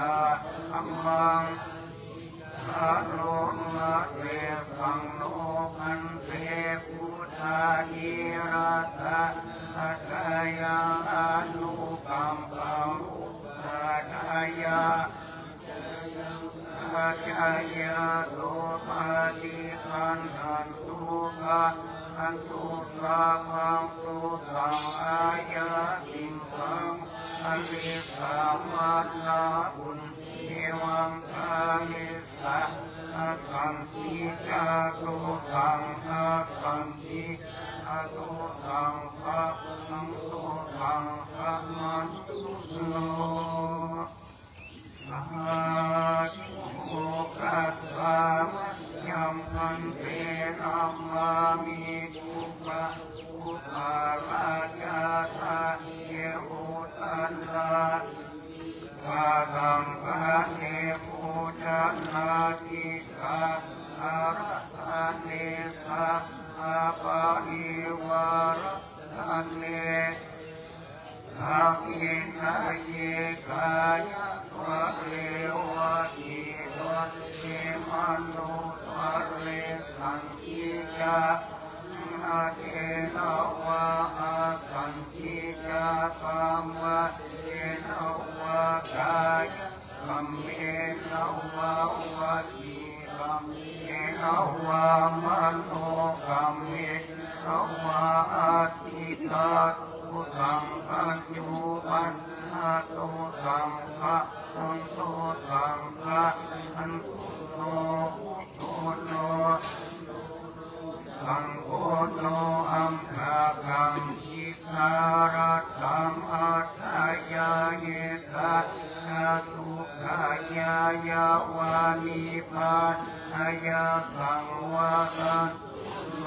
ดังที่ก็หากเป็นกาอันเพิ่งควรที่มันย่อยผู้ค้าด้วยกล่าวแล้วยกที่มันย่อไทยขอบมังคาราตันดายังพาไตรัตตานาเกี่ยวเจ้าทั้งสามพระกันจุงที่ธรรมเมตตาการุณารับเอายังเพื่อพระธรรม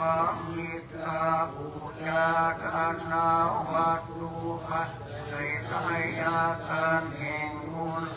สัทธาบุคคลให้แล้วพอจงมือทั้งเกิดเป็นนิตาประโยชน์จันนาอันยิ่งยศเป็นประโยชน์พระใจทั้งจุไปทุกชาติตั้งแต่ปัจจุภาวะชาติเป็นเขาทารำโตเท้ารถเพียงแก้วยอดมัทธานิท่านเจ้าอย่าได้ขาดใจกาขอสมดังคำว่า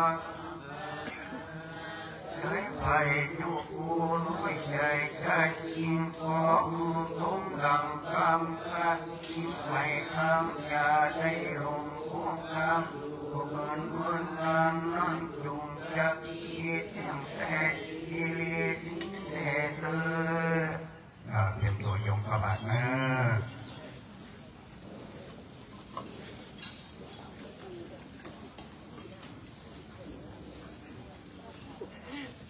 สาธุโอกัสสะโอทันนาอินทิปาตังกะทังอิปานาปัญจโยนโอนิจังโอทันนาอินทิปาตังกะทังอิปานาปัญจโยนโอนิจังโอทันนาอินทิปาตังกะทังอิอาณาปัญจโยหุนโนนิจังครับสำหรับบาทแรกนะครับเป็นบาทกลางหรือว่าบาทปัจจัยนะครับเรา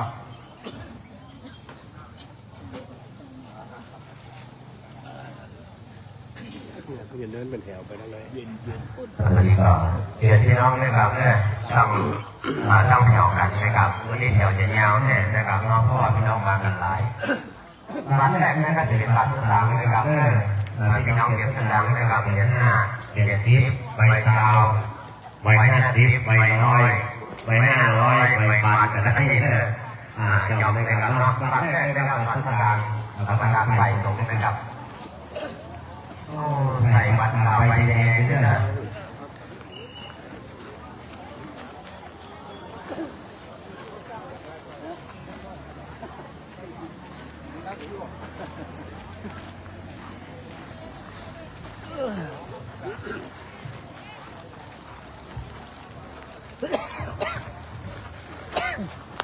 เราไม่ได้รอทำก็พี่น้องนะครับเปิดมาใส่บาตรด้วยนะครับเนาะ2,000นะครับรอที่นะครับทั้ง2,000 เราจะยังไงก็ต้องฟังนะครับใจดีนะครับทำดีนะครับเราเรียนฟังได้ในวันนี้ก็เป็นวันสุดท้ายแล้วนะครับ สัญญาณไม่ดี ตึงวัดนะไล่สดเมื่อไรนะ ไปยี่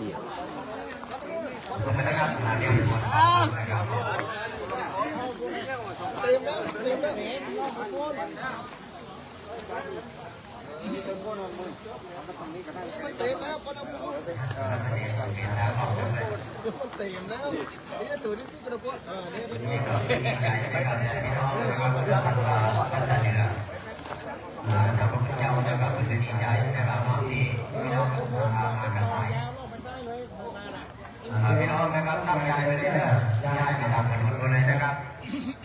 อันนี้จะใช้บาทวันนี้มาได้นะครับเราได้บอกว่าตั้งไว้ทั้งเจ้าเลยมาลอยเวลาไว้นะครับวันนี้ก็ขอบคุณครับขอบคุณนักข่าวเลยใหญ่สูงทุกคนก่อนเลยนะอยู่ทั้งงานวันนี้ใหญ่นะครับใหญ่มาที่ฐานนะครับ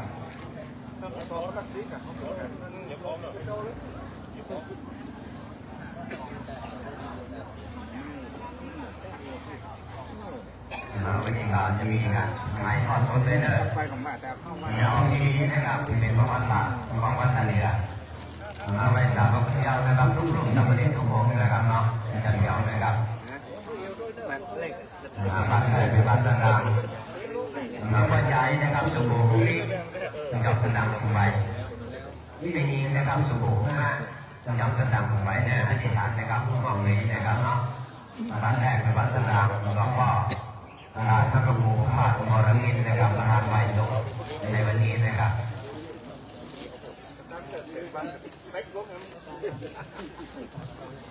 เด็กกับผมเนี่ยไปใช้เงินโดยนะครับเนาะถ้าจะมียาวนนะครับเนาะจะเป็นน้ำเด็กของเราเลยตำบลน้องนะครับเนาะไปสามพระคุณนะครับนะครับน้ำพระคุณเยาว์นะครับเนาะมาใส่บาตรในวัดสนามขอบคุณนาขอบคุณนะครับหลวงพ่อท่านพระครูขาดมรณิตนะครับท่านพระครูเรียนปัญญาลังสีท่านพระครูไปฏิการท่านลุงนะครับปัญญาวันโลท่านพระครูมาสอนมรณิตพระลุงโลที่ดาวกุโลพระประสงค์นะครับจันทปัญโยพระเสน่ห์นะครับสันดานจิตโตพระชนะนะครับสันดานบุญโยพระมีระบบนะครับจันทปัจโยโตอันนี้เราเป็นเจ้าหลักสิ่งหนึ่งนะครับตามถึงหลักพระบุญนี้นะครับจันทปัจโยนะครับในการนั้นนะครับทุติยโตพระไว้โนนะครับพระสโนพระพรหมินนะครับพระมีนาโทพระอนุสรนะครับพระมิสาโลพระเอกสิทธิ์นะครับมีอาโมพระมังสมานะครับพระสัมมาโลพระปฏิภาณนะครับพระพระปฏิภาณนะครับมีพระพระที่นะครับไปสักครั้ง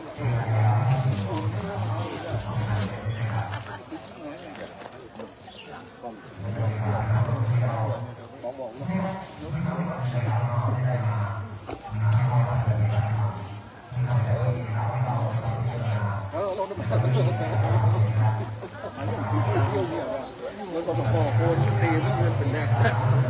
ลุกล้ม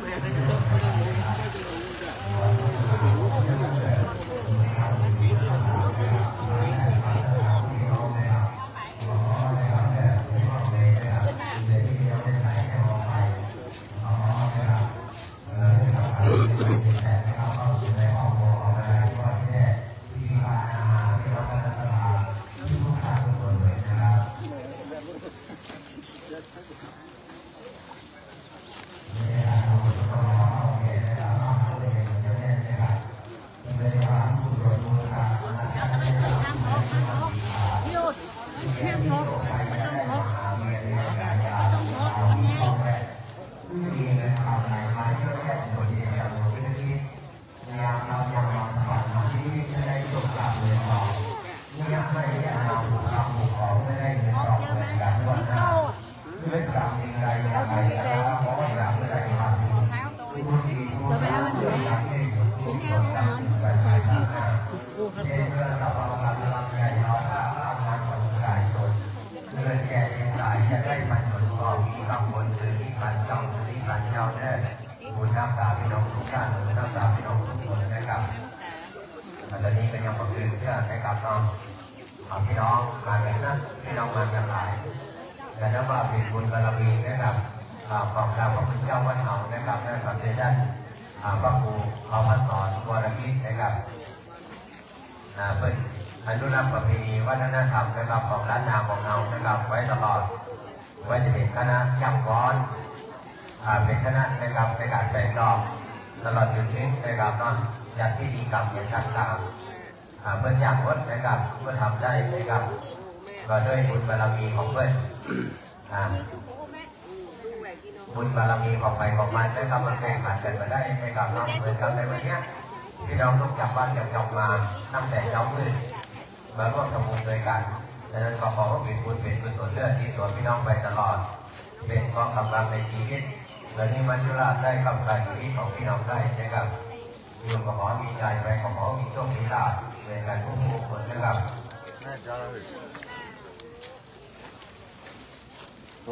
โมเลย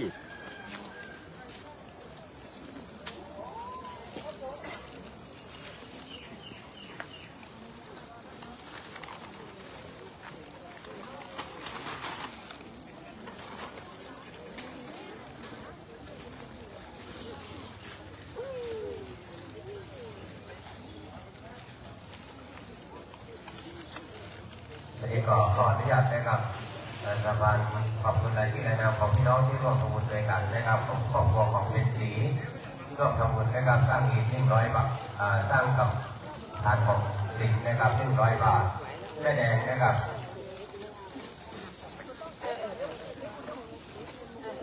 นำข้าวหมกนะครับบ้านลุกนะครับ100 บาทนะครับน้องนำรัศดาพรนะครับบ้านข้าวหมกนะครับ100 บาท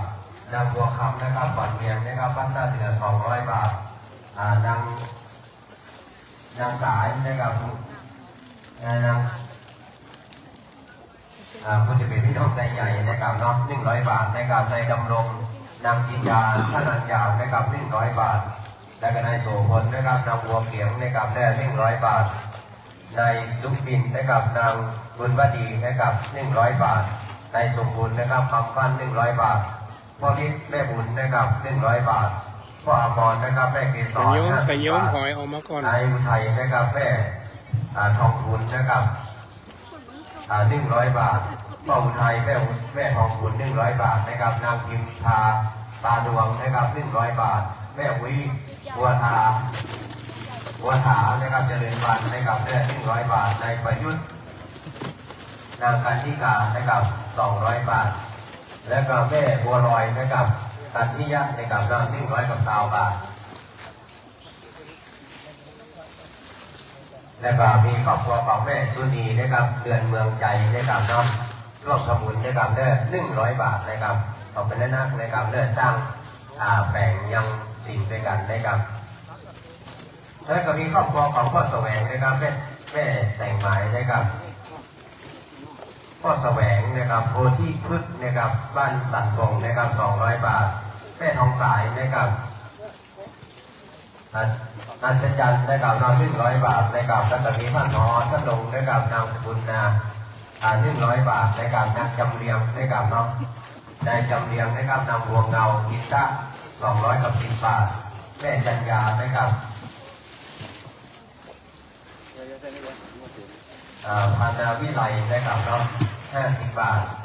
นายกิติเชษนะครับ100 บาทนะครับและผู้ว่าเป็นส่งของนำ100 บาทนะครับเนาะอันนี้ก็เป็นรายชื่อในนามของพี่น้องเนี่ยที่ร่วมทำบุญด้วยกันในเช้านี้นะครับเราเป็นเจ้าภาพดีที่สร้างแต่งยังทานของสิงห์นะครับก็คำบานแม่สีไวนะครับ20 บาทนายชัดนะครับนางกันนิกา60 บาทนะครับนายคำแสนนางอวนนะครับ50 บาทนายสุนีนะครับนายสุรีนะครับดวงยา50 บาทนาย หันชัยนะครับนางบัวเขียวนะครับ100 บาทนายเทียมจันทร์นะครับบุญปัญญา100 บาทนะครับนายธีรวัฒน์ศรีบุญเรืองนะครับ60 บาทนายนางเพ็ญจิตนะครับกินารัตน์100 บาทนะครับนายปีชาวันณชัยนะครับนางซีรีกรนะครับพิดมาโดยเนี่ย100 บาทนะครับแล้วก็พ่อสีชนพ่อแม่เกษมนะครับ100 บาทพ่อมนัสนะครับใจบินดา100 บาทนะครับพ่อหลวงวิเชียรนะครับสิงห์ราช150 บาทท่านสพบุญจมนะครับชัยวังแก้ว100 บาทพ่อมูลนะครับชัยวงศ์100 บาทพ่อเพชรกันทยศการพ่อวงศ์นะครับ100 บาทแล้วก็ที่เราอีลาทิศนะครับของมณีวัน100 บาทในวงแก้วนางสมพิษนะครับ100 บาทนะครับในพิสูจน์นะครับนางแสงล่าปู่คำนะครับตั้งเตียง100 บาทในทองพิมพ์นะครับจันทิพย์100 บาทในพงพัฒน์นะครับจันทิพย์100 บาทนางออนนาลงกรนะครับนางศรีบัวนะครับ3 บาทพ่อเจริญนะครับแม่ทองเหรียญ100 บาทนะครับแม่แดงศรีวิจัยนะครับ100 บาทแล้วก็มีนะครับนายเสกสรรนางทีมสุดานะครับ60 บาทนายศิริรัตน์นะครับนางสิริพันธ์นะครับน้องเห็น100 บาทนะครับและตอนนี้ก็เป็นรายชื่อในนามของพี่น้องนะครับพระนักศึกษาจักรศรีนบุญนะครับที่ร่วมสร้างแผงรายชื่อในนามของพี่น้องถ้าอ่านไปจะเสี่ยงไปขอสมาไปเลยเด้อบุญมันออกจากที่จากไหนของพี่น้องนะครับให้ร่วมประมูลด้วยกันขอพูดถึงบุญถึงกุศลนะครับที่ตัวพี่น้องไปตลอดเป็นความกำลังในชีวิตแล้วก็ยังมีนะครับก็ของแม่อนงนะครับเรือนเมืองใจบ้านริมขามนะครับแม่ร่วมประมูลนะครับ3 บาทก็จำปีนะครับแม่เพชรนะครับโรงเพจบ้านหลวงนะครับทำให้กับถึงกำหนดไว้ไปหน้านะครับ200 บาทเส้นบัวหอมนะครับจันทวงศ์นะครับบ้านแม่ร่วมประมูลนะครับนอกอีก1 ก้อนนะครับ3 บาทแม่ทองนะครับสัญลักษณ์นะครับบ้านสัน3 บาทนะครับและกับนางยุ่งพินนะครับสัญลักษณ์3 บาทนะครับพระนางสิงห์ใจนะครับสีซุปนะครับ100 บาทนะครับแม่ทางนี้ก็เป็นที่ในนามของพี่น้องนะครับ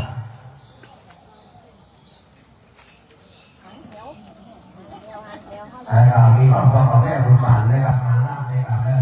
100 บาทนะครับตอนนี้ก็ร่วมสร้างแผนด้วยกันนะครับ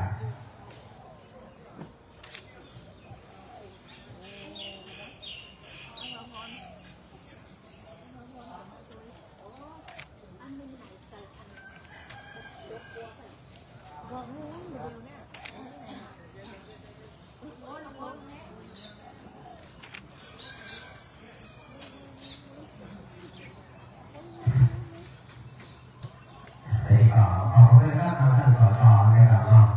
ที่ท่านสจได้ที่จะเข้ามาร่วมนะครับในการออกมาในวันนี้นะครับและท่านสจสกุลลักษณ์อะไรที่ท่านสจได้แจ้งโอ้รู้จักได้แจ้งนะท่านสจแจ้งที่ได้แจ้งเนาะบ้านคือแลนด์หลวงอันนี้ก็ขอบคุณนะครับแม่สร้างอีแจกด้วยกันนะครับ300 บาทนะครับขอพี่น้องคนใดคนหนึ่งไปที่นั่นท่านสจสกุลลักษณ์ไวทิพย์นะครับหรือว่าที่เรียกท่านสจแจ่มนะครับขอเป็นที่รักของพี่น้องชาวบ้านตลอดไปนะครับ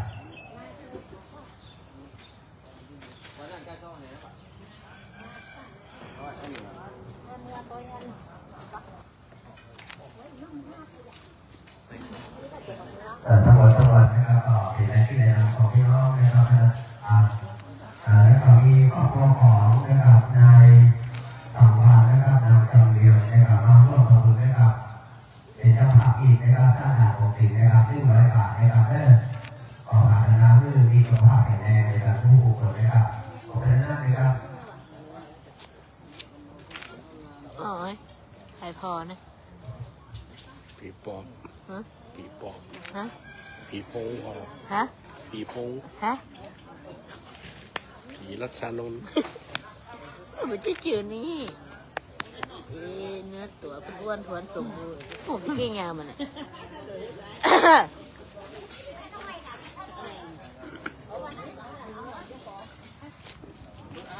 ค ห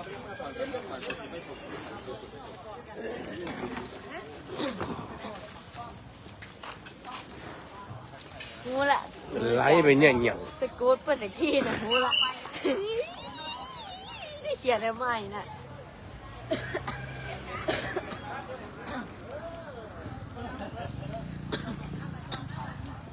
เดี๋ยวไลฟ์สดพระเจ้ากิน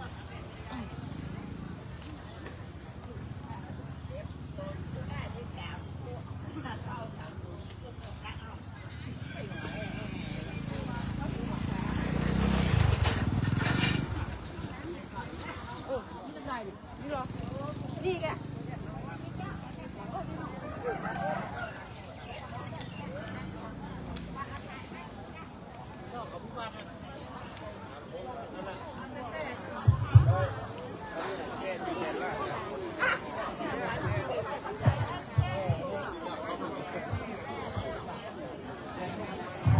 ไปสายด้วยพระคุณเจ้าทุกรูปนะครับเนาะหน้าที่พับรองสงฆ์ได้เลยนะครับเราได้ไปจะได้นิมนต์พระสงฆ์ทุกรูปนะครับพระสงฆ์สามเณรนะครับที่ได้เข้าวัดปฏิบัติธรรมในครั้งนี้นะครับ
หลังจากที่วันนี้เราพระเจ้าเรามาจากตัวศาสตร์ของนะครับ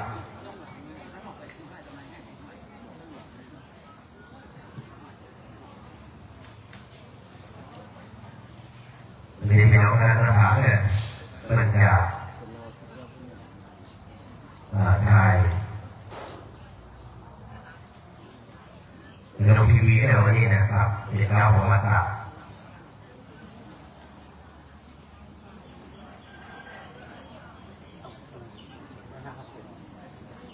แล้วก็เรียนนะครับสำหรับโยมนะครับในพิธีการต่อทีนี้นะครับ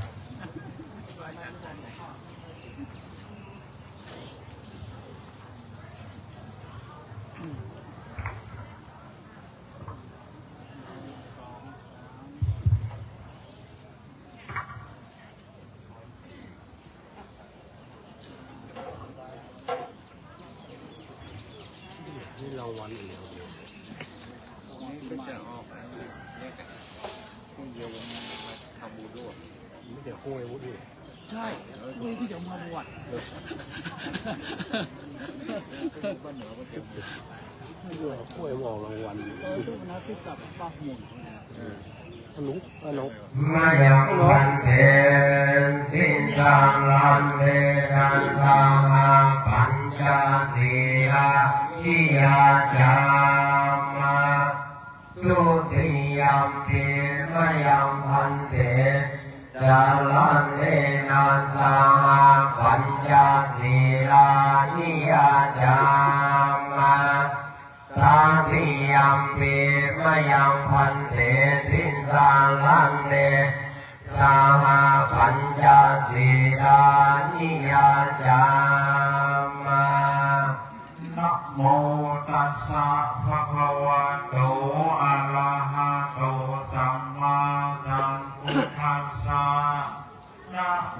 ตัสสะภะคะวะโตอะระหะโตสัมมาสัมพุทธัสสะนะโมตัสสะภะคะวะโตอะระหะโตสัมมาสัมพุทธัสสะนะโมตัสสะภะคะวะโตอะระหะโตสัมมาสัมพุทธัสสะนะโมตัสสะภะคะวะโตอะระหะโตสัมมาสัมพุทธัสสะนะโมตัสสะภะคะวะโตอะระหะโตสัมมาสัมพุทธัสสะพุทธังสรณังคัจฉามิพุทธังสรณังคัจฉามิธัมมังสรณังคัจฉามิธัมมังสรณังคัจฉามิสังฆังสรณังคัจฉามิสังฆังสรณังคัจฉามิ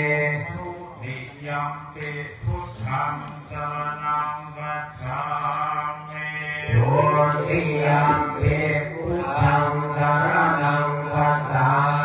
มิทุติยัมปิธัมมังสรณังคัจฉา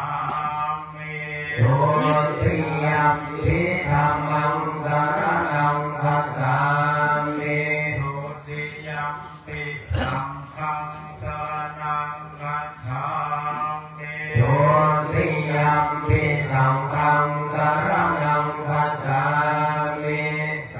ติยัมปิพุทธังสรณังคัจฉามิตติยัมปิพุทธังสรณังคัจฉามิตติยัมปิธัมมังสรณังคัจฉามิตติยัมปิธัมมังสรณังคัจฉามิตติยัมปิสังฆังสรณังคัจฉามิตติยัมปิสังฆังสรณังคัจฉามิติสรณะคัมนังนิทิตังอามะพันเตปานาติปาตาเวรมณีสิกขาปัตตังสมาธิยามิปา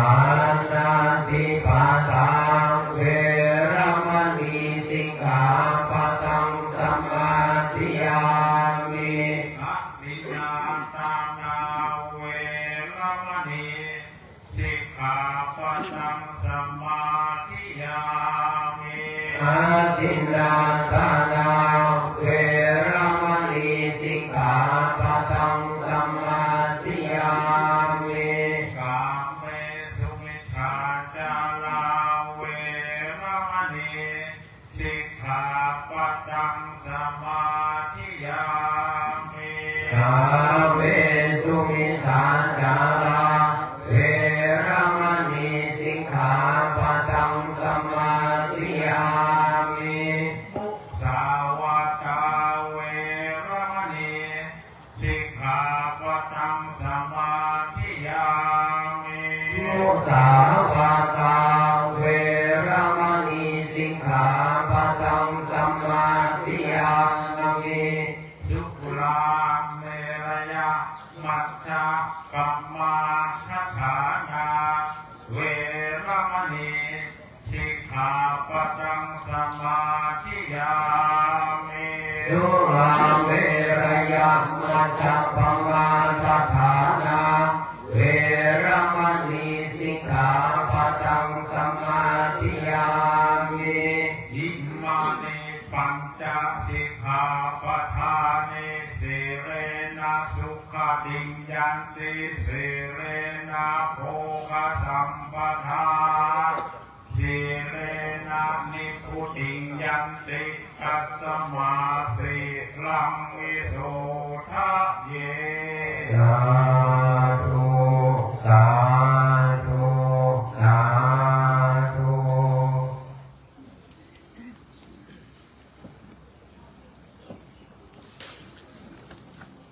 อ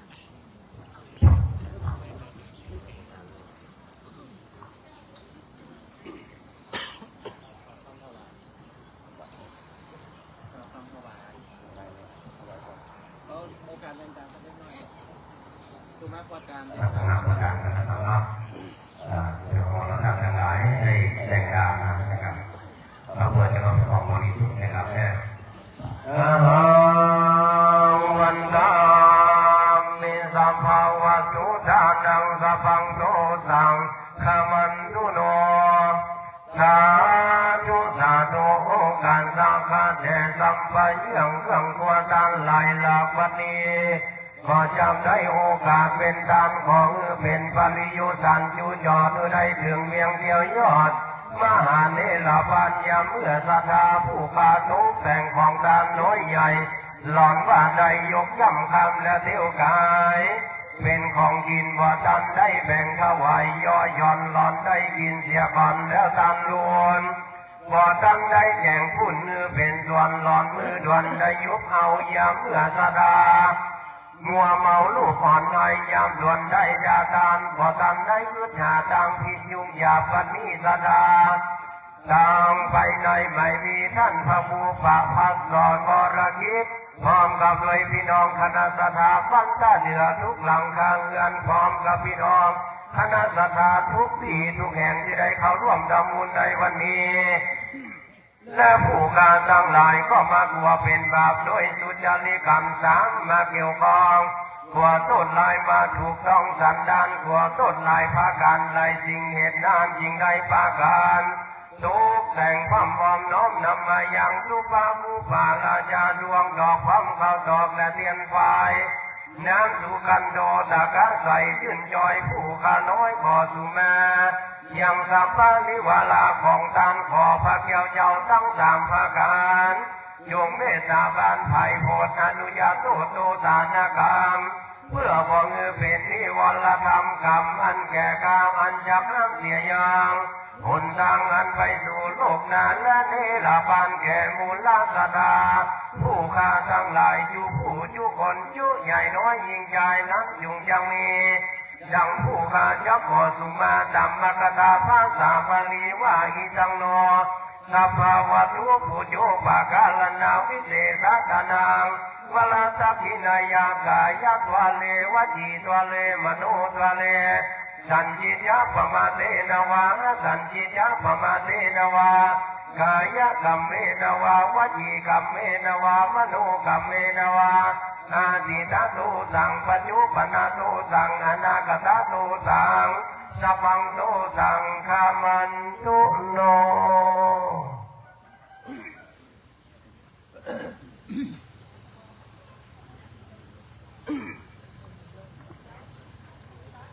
โสลานันโตพันโตเทวานาลายาอิโตภงกายาโลกัมมังโทรานิยาอุตาสิริมาพิรานาวสังฆะพิมาดาพิลาภุภะกังเทวาโตนันโตปุญญาวะภวะจนะทัสมานุมิโมตมนาปังลาหูเทพเจ้าอันอยู่ในดังเจ้าเกศคงไทยแผ่นดินไหลอากาศวางโลกจักรวาลไฟพนมแผ่นดินกลมทั่วทุกดาวดันจงมีตั้งอยู่ในนาทีระยะนามทุกเดือนคำสละสลีผู้เสียญาและวันนี้เทพกนามีหลายหลับหากวนหัวอันเราอยู่ผู้มีมานส่วนละนางตูอยู่ยับฟังเสียงสามผู้ข้าเบาพวัดเราของลานตั้งเทวดาอันทักษะยังกายนักสัจจะแห่งสัทธาอันทักษะยังเกี่ยงผู้เยาวกันอันทักษะยังแห่งน้ำและไปเมืองดังเช่นเมืองพวกเกตองพับแต่ท้องรอนีพับปฏิอาสุราและสุริมาโมนีเราเทวดาทักษะวัดวาศาสนายุติกำลังพัฒนาพระผู้ว่าตั้งแล้วลำบุญองค์ยาลุโลกลำสีองค์การใช้ยานาตั้งยงและตั้งเราและกังกบาลสุราสุริลำกาลยักษ์เตจะมีโอกาสตั้งแต่น้ำหนักให้ตอนนี้สมิตุตามาตุนยามุรตุนยาลาตุนยาหน้าอยาในลานขอเชิญพระการโมทนาซึ่งพระดียาสนาผู้ข้าทั้งหลายขอนำแล้วขอนำเอาที่เจ้าเงาลักษณะผู้ข้าทั้งหลายไว้ถวายแด่พระยาอินทราเจ้าข้าว่าวันนี้ผู้ข้าทั้งหลายได้ประกาศน้อมน ได้งานออกกำนักจึงจะมีเที่ยงแท้ดีโยสังนิสิโนวลาโพธิโมเลมาลังสักเสนังมหันติงนิยโยสัมโพธิมากัจจิงอนันตังยาลาโนโยโลกุตโมตังคณะมานิภูตังตังคณะมานิรังตังคณะมานิสังฆังโยสุมาภวะสมเด็จเลยพระเป็นเจ้าเลิศดวงใดสันนิสิโนตนพระเสด็จมาโลกโลกาโลกแห่งวังไทยภูมิสกาผู้กาตั้งหลายก็มานบน้อมนบน้อมกราบวันตายีติปิโสภะคะวะเป็นเก้าเงา56ขอเศร้าคือคุณสมีสัพพัญโยโนพุทโธอัตวาบุญพระสัมโนพระสัทธโมมีสวากาโตเป็นที่ไว้นับว่าได้38โหดแหวนยังรถพระสัทธรรมอันว่าบุญพระสังฆังก็มันงามแต่ตั้งแต่สุปฏิปันโนจตุสัตตา14จัดแต่ที่รวมบุญแก้วช้าง3ประการถ้ามีถึงหมด108มาดูงามเลิศแต่ว่าประเสริฐแต่นักหนาบรรดาแก้วทั้งหลายทั้งปวงในโลกลาถึงจะมีวันหน้าสีสายก็ยังบ่เรื่องไรใสสะอาดเหมือนรัตนมณีจ่าแสงดี3ดวงมีพันแก้วเรียกว่าแก้ว3ประการถึงเชียงคานใส่บ่เศร้าสักดาผู้ข้าขอนกน้องก้าวกอกกราบยอมบุญนะจุงจะมีเที่ยงแต่ดีเลยสาธุสาธุกาสาพระแด่พระพิตรไหลรัตนพันแล้วพระเดียวเจ้านั่งสัมภการท่านเป็นเจ้าเงาเป็นประธานสุนทรลุงยานอันพิเศษอันเป็นที่เพิ่งแก่ที่เพศสัพพะมูสัพพะทั้งหลายปัจจุบันมีปรมามูลและสัพพะตั้งภายในไม่มีท่านพระผู้บาพระสอนมรคิดพร้อมกับด้วยสามเณรพร้อมวัดท่าเรือพร้อมกับพี่น้องคณะสัตยาวัดท่าเรือทุกหลังทางเงินและพี่น้องคณะสัตยาทุกตัวตั้ง4 ทิศนะครับได้เข้ามาร่วมทำบุญด้วยกันในงานออกกรรมในวันนี้ซึ่งก็เป็นวันดีนั้นยุงจะมีเที่ยงแต่ดีลีขอมีบุญกุศลทั้งหมดทั้งมวลที่พี่น้องคณะสัตยาได้ร่วมในการทำบุญงานออกกรรมในวันนี้ขอพี่น้องทุกท่านอยู่ก็ขอมีใจไปก็ขอมีโชคมีลาภเหมือนกันผู้คนนั้นยุงจะมีเที่ยงแต่ดีลีแด่เธอทำไมก็บรรณานะครับเรานำถวายทานนะครับวัดนะครับต่อไปครับผมจะได้กลับก่อนถวายนะครับเนาะว่านะโมพร้อมกันนะครับเนาะนะโมตัสสะภะคะวะโตอะระหะโตสัมมาสัมพุทธัสสะนะโมตัสสะภะคะวะโตอะระหะโตสัมมาสัมพุทธัสสะนะโมตัสสะภะคะวะโตอะระหะโตสัมมาสัมพุทธัสสะอิมานิมายังพันเตภะคะนิพระปริวารานิภิกขุสังฆัสสะโอโนชยามะสันโนพันเตภิกขุสังโฆอิมานิภะคะนิพระปริวารานิอาทิกาหาตุอัมนากังยิคาระกังยิสายะสุขายะข้าแด่พระสงฆ์ผู้เจริญข้าพระเจ้าทั้งหลายขอน้อมถวายสักการะน้อมนำของมันเป็นบริวารทั้งหลายเหล่านี้แด่พระภิกษุสงฆ์ขอพระภิกษุสงฆ์จงรับสักการะน้อมนำของมันเป็นบริวารทั้งหลายเหล่านี้ของข้าพระเจ้าทั้งหลายเพื่อประโยชน์และความสุขแก่ข้าพระเจ้าทั้งหลายตลอดสิ้นกาล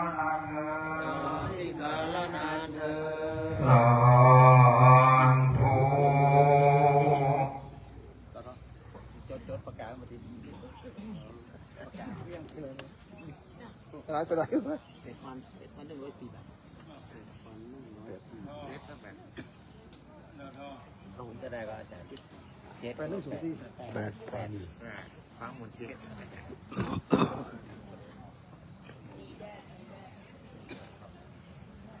เอาหนอมขึ้นประเคนแล้วพูดอะไรตัดข้าวอ่ะได้ไหมได้ครับยังฮะ เดี๋ยวอุปโลกกันนะว่าจะเชิญอะไรที่เป็นสถาประเทียนแต่ตอนนี้ผมมองมันก่อน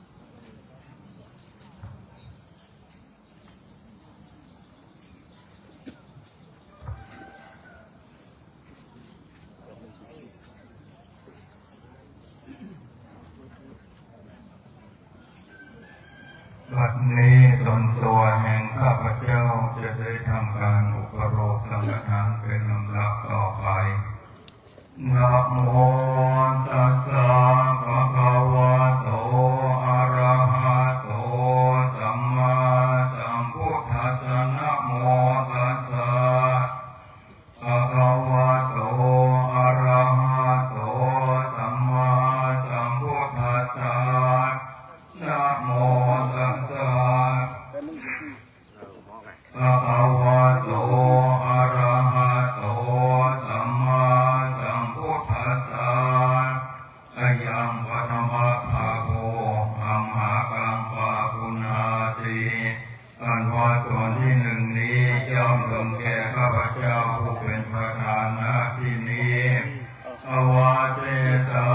มหาเทราจาเทราจาอนุเทราจาภิกขุนันจตุติสานันจาสามเณรานันจาอุปาสกานันจาอรหันต์อรหัตถานันจาสัพพสัตตานังปาปุนาติ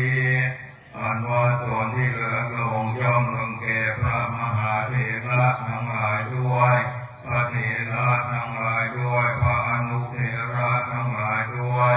ภิกษุทั้งหลายผู้มาจากทั้งสี่ทิศด้วย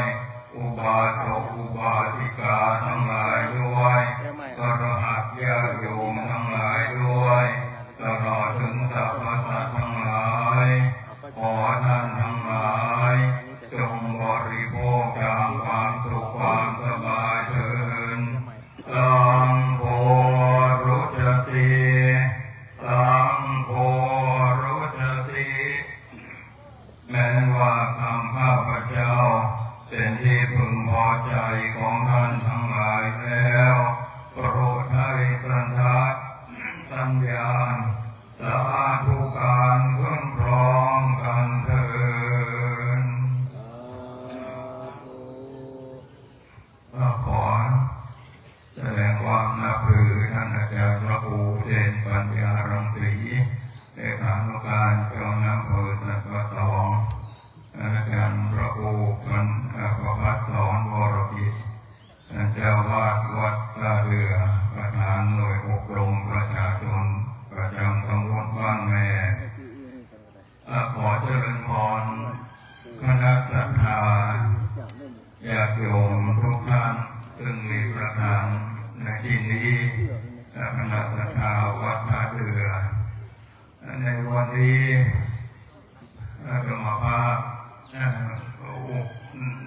ขอพูดในฐานะเจ้าหน้าที่ตำบลเมื่อปีพุทธศักราช 2567 ทางมติมหาเถรสมาคมและพุทธศาสนาแห่งชาติได้ยกวัดร้างท่าเรือคืออารามทรงสุขขึ้นเป็นวัดมีพระสงฆ์อยู่จำพรรษาตามกฎหมายกฎมหาเถรสมาคมก็ถือว่าวัดท่าเรือร้างหรือว่าอารามทรงสุขจะยกฐานะขึ้นเป็นวัดมีพระสงฆ์ก็เป็นวัดท่าเรือสองเป็นวัดท่าเรือสองก็ถือ หนึ่งเพิ่มอีกหนึ่งวัดคือวัดท่าเรือชื่อเหมือนกันแต่ว่าในใบประกาศยกฐานะนั้นมันเกิดข้อผิดพลาดนิดหน่อยว่าเป็นหมู่เจ็ดหมู่เจ็ดนี่มันอยู่บ้านรองพุ่งเนาะบ้านรองพุ่งก็มีวัดร้างอยู่ก็จะได้ทำการแก้ไขต่อไปเมื่อยกขึ้นเป็นวัดมีพระสงฆ์โดยสมบูรณ์แบบอยู่แล้วเมื่อวันที่14 สิงหาปีที่แล้วปี68อาตมาภาพได้แต่งตั้งท่านพระครูประวัติสอนวรพิษเป็นครับเป็นรักษาการเจ้าวาดในฐานะเจ้าคณะตำบลก็แต่งตั้งคนดูแลเพราะว่าท่านพระครูประวัติสอนวรพิษเป็นผู้ริเริ่มในการดูแลในการพัฒนาวัดล้างท่าเรือมาจนยกฐานะขึ้นเป็นวัดอันนี้เมื่อภารกิจมากขึ้นทางท่านพระครูประวัติสอนวรพิษและคณะสถาวัดท่าเรือโดยผู้เฒ่าผู้แก่หลายท่าน10 กว่าท่านมีพ่ออาจารย์เป็นต้นแล้วก็มีพ่อหลวงประสงค์เรือนอ้ายได้ไปปรึกษาหารืออาตมาก่อนเข้าคำนี้เนาะเมื่อปลายปีที่แล้วท่านพระครูว่าจะแบ่งเบาภาระในการดูแลวัดท่าเรือล้างเพื่อมีผู้ช่วยดูแลแล้วก็คณะสถาก็ไปหาอาตมาไปขอเสนอชื่อท่านพระเสน่ห์สันตติโตว่าเจ้าคณะตำบลท่านสมควรบอกว่าธรรมภาพก็มือคำตอบว่าแล้วก็เอามติของท่านเจ้าวาดและมติของคณะสถาวัดท่าเรือว่าถ้าเกิดนั้นว่าท่านสมควรพร้อมเพียงธรรมภาพก็ทำตามหน้าที่ในฐานะเจ้าคณะตำบลก็จึงได้ออกคำสั่งมือพระเสน่ห์สันตติโตเป็นผู้ดูแลวัดท่าเรือซึ่งยกขึ้นเป็นวัดมีประสงค์เหตุผลเพราะว่าคณะหนึ่งท่านเจ้าวาดคือท่านพระครูประวัติสอนวรพิษและคณะสถาวัดท่าเรือได้แบ่งเบาภาระท่านเจ้าวาดโดยแล้วก็จะได้มีความรับผิดชอบมากขึ้นอันนี้ก็เป็นมติของคณะสถาวัดท่าเรือธรรมภาพก็ได้ออกคำสั่งในการนี้ก็จะได้ขอเมตตาท่านอาจารย์พระครูเดชปัญญารังสีเลขานุการท่านเจ้าหน้าอำเภอสัมพัททองได้อ่านคำสั่งของผมในการต่อไปครับนิมนต์ครับ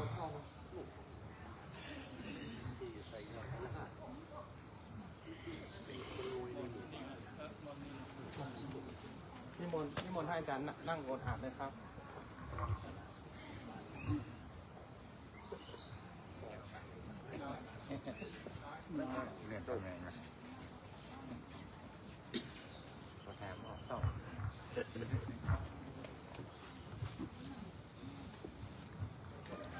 คำสั่งเจ้าคณะตำบลบ้านแนเขต1ที่1/2569เรื่องแต่งตั้งรักษาการเจ้าอาวาสวัดท่าเรืออาศัยอำนาจตามความในข้อ4 วรรค 1แห่งกฎมหาเถรสมาคมฉบับที่19วงเล็บเปิดพุทธศักราช2536วงเล็บปิด ว่าด้วยการแต่งตั้งผู้รักษาการแทนเจ้าอาวาสออกตามความในพระราชบัญญัติคณะสงฆ์พุทธศักราช 2505 แก้ไขเพิ่มเติมโดยพระราชบัญญัติคณะสงฆ์วงเล็บเปิดฉบับที่2วงเล็บปิดพุทธศักราช 2535 จึงแต่งตั้งให้พระเสน่ห์ฉายาสันตกิโตนามสกุลพระนางใหญ่อายุ45พรรษา25วิทยาฐานะนักธรรมเอกม.6 สังกัดวัดท่าเรือตำบลบ้านแมอำเภอสันปะตองจังหวัดเชียงใหม่ดำรงตำแหน่งเป็นผู้รักษาการแทนเจ้าอาวาสวัดท่าเรือตำบลบ้านแมอำเภอสันปะตองจังหวัดเชียงใหม่ตั้งแต่บัดนี้เป็นต้นไปขอยกถึงความเจริญงอกงามไพบูรณ์ในพระพุทธศาสนาตลอดกาลนานเทินสั่งณวันที่1 เดือนมกราคมพุทธศักราช 2569 พระครูภาควรวิทย์พระครูภาควรวิทย์เจ้าคณะตำบลบ้านแมเขต 1ทยานตัวโพธิยาโพเวสักยานกานเทวัตโนเอวังวังวิสยโยนิจยาสุจยังทะเลอาสิกาปาเปเสไสปะทา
ขอให้ท่านพระสันติสันตจิตโต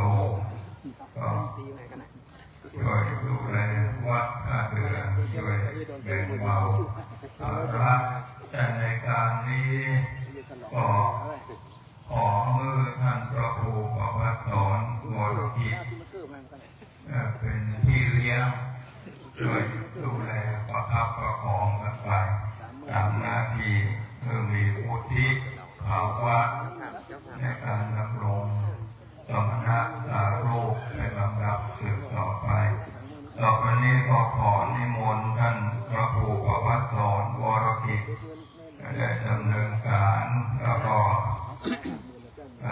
ก่อนที่จะประเพณของกล่าวขอบคุณคณะสัทธาเป็นลำดับต่อไปนิมนต์ครับ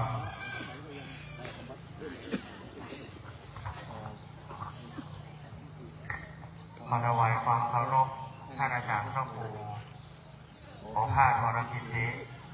เจ้าคณะตำบลบ้านแม่เขตหนึ่งเจ้าอาวาสวัดเกียรน้อยขอถวายความเคารพท่านอาจารย์พระครูอุเทนปัญญารังสีเลขานุการเจ้าคณะอำเภอสันปะตองเจ้าอาวาสวัดบ้านเปียงพระเถรานุเถระผู้โตทุกองค์เจ้ากับผมอัตมาภาพพระครูประภัสสรวรกิจเจ้าอาวาสวัดตะเดือขอถวายการต้อนรับพระอาจารย์พระครูท่านและขอเจริญพรสวัสดีครับคณะสัทธาสาธุชนทั้งหลายที่ได้เข้ามาร่วมบุญในวันนี้กิจกรรมงานบุญงานปฏิบัติธรรมที่ท่านทั้งหลายได้ร่วมประพฤติข้ามปีตั้งแต่ปีพุทธศักราช 2568 จนถึงต้นปี 2569 รวมระยะเวลา7 วันที่เราได้ร่วมปฏิบัติกันมานี้โดยมีวัตถุประสงค์เพื่อสืบสานรักษาประเพณีวัฒนธรรมอันดีงามและก็เป็นการชำระเป็นการปฏิบัติของพระเจ้าพระสงฆ์ในส่วนของการประพฤติวัดปฏิบัติเจริญสติกรรมฐานของพระเถรพระเจ้าพระสงฆ์สามเณรเพื่อที่จะให้มันเป็นคันลองเป็นธรรมเนียมปฏิบัติและก็เป็นสิ่งที่จะทำให้เกิดความสามัคคีของกลุ่มชุมนุมสงฆ์และศรัทธาสาธุชนทุกท่านในปีนี้อาตมาภาพพร้อมด้วยคณะสัทธาต้องขอนำเรียนก่อนว่าเป็นการเตรียมตัวที่ช่วงระยะเวลาสั้นๆอาจจะมาเรียบร้อยและดีงามแต่ก็ได้รับความอุปถัมภ์อุปถากความอนุเคราะห์ช่วยเหลือจากคณะสัทธาทุกท่านธรรมบรรณาการในวันนี้ที่มีอยู่ในใจมีอยู่6 บอที่1คือบูคืออะไรอย่างบูคือการทำงานกิจกรรมทุกสิ่งทุกอย่างในเรื่องของการที่ท่านทั้งหลายดำรงตำแหน่งเป็นพ่อหลวงเป็นผู้ช่วยเป็นสทเป็นพ่อเป็นแม่เป็นครูบาอาจารย์บูในเรื่องของกิจการการงานหน้าที่และความรับผิดชอบบุญก็คือความรู้ในสิ่งที่เราจะต้องเพิ่มเติมในเรื่องของสติปัญญาจากในห้องเรียนและนอกห้องเรียนประสบการณ์ตรงของชีวิตหลังจากที่เราได้เรียนรู้และเอามาถ่ายทอดเกิดการกระทำบุญและบอกเอามาบูรณาการก็คือการนำมาปฏิบัติในเรื่องของการดำเนินชีวิตในเรื่องของหน้าที่การงานในเรื่องของกิจกรรมต่างๆที่เราจะต้องทำในเมื่อมีการบูรณาการเสร็จเรียบร้อยแล้วบุญก็จะเกิดในโอกาสวันนี้อย่างที่ท่านทั้งหลายได้ลุกเช้าได้มาใส่ขันดอกได้มาร่วมกินร่วมทานทั้ง2 อย่างที่ท่านพยายามทำบุญก็คือเตรียมเนื้อเตรียมตัวที่จะต้องแต่งเนื้อแต่งตัวเตรียมภาชนะบุญก็คือความรู้ความที่มีสติระลึกได้แล้วก็จะมาส่งมาถึงเรื่องของบุญว่าบุญเสร็จเรียบร้อยแล้วบุญแล้วก็เราก็มาร่วมของการทำในเรื่องของบริวารบ้านเรือก็คือมิตรแก้วสหายธรรมที่เรามาร่วมกันนี้ที่เราได้มาทำความรู้จักได้มาสืบสานประเพณีและก็ได้มาหาพี่น้องที่อยู่ต่างบ้านต่างจองมาหาพี่น้องบ้านท่าเรือมาหาเช่นพ่ออุ้ยแม่อุ้ยที่เป็นเครือญาติโดยที่ว่าได้มีอาอย่างที่เป็นเส้นผิดแบ่งถึงแม้ว่าจะมีถนนหนทางที่กั้นแต่สายใยความผูกพันที่มีอยู่ต่อกันก็ไม่ได้มีความเสื่อมคลายถ้าพ่อออกไม่ออกศรัทธาบอกมาร่วมกันในวันนี้กิจกรรมต่างๆก็จะบังเกิดขึ้นได้บุญบริวารแล้วก็สิ่งสุดท้ายก็คือบารมี บารมีก็คือการที่เราจะทำในเรื่องของ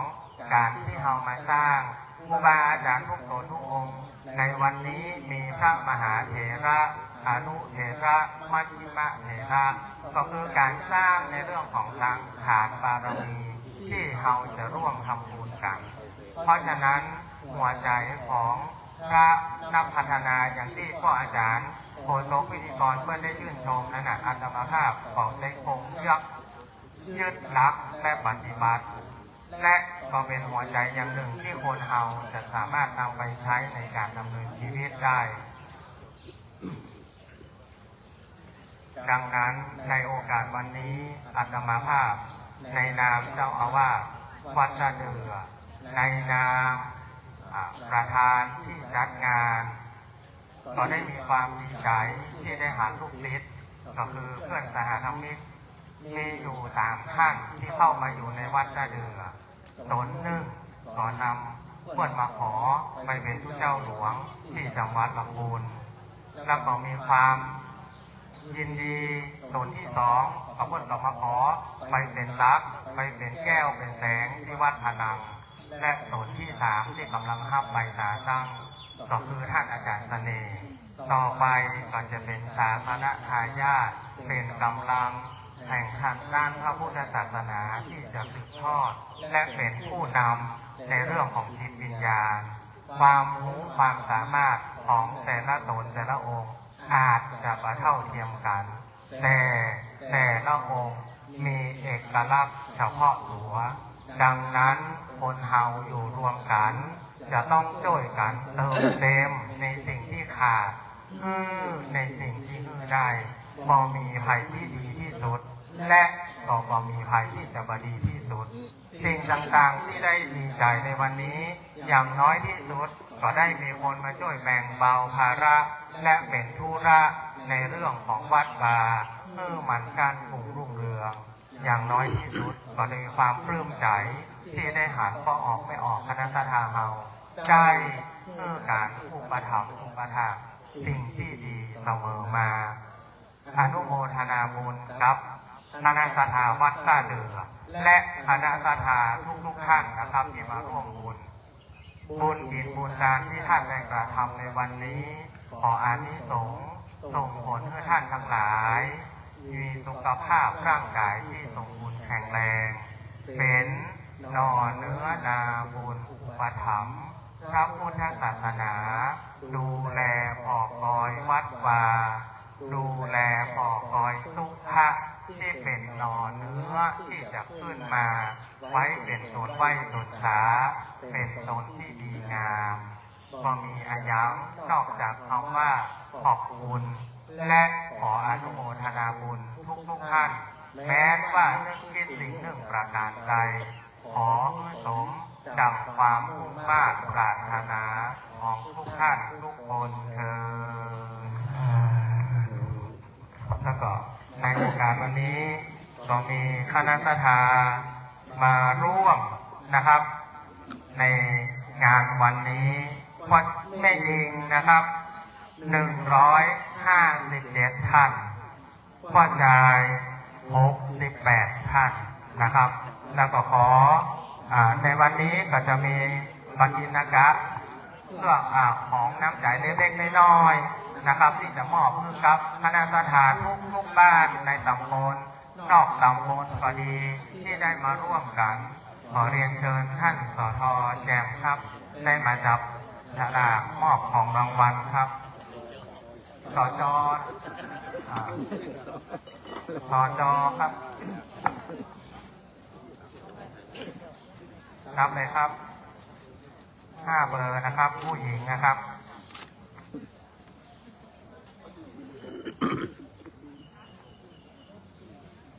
หมายเลข1ครับหมายเลข60นะครับแม่เป็นธรรมใจครับนางสาวจันเพ็งธรรมใจครับมันใช่แม่นะครับมันเป็นสาวอยู่เดี๋ยวรับมอบของเลยครับ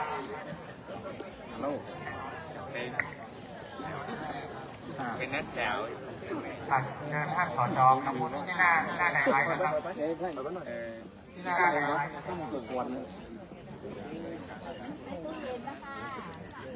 เย็นที่นี่นะครับหมายเลขต่อไปนะครับผู้หญิงหมายเลข1นางสาวที่พนักงานปัญญาครับ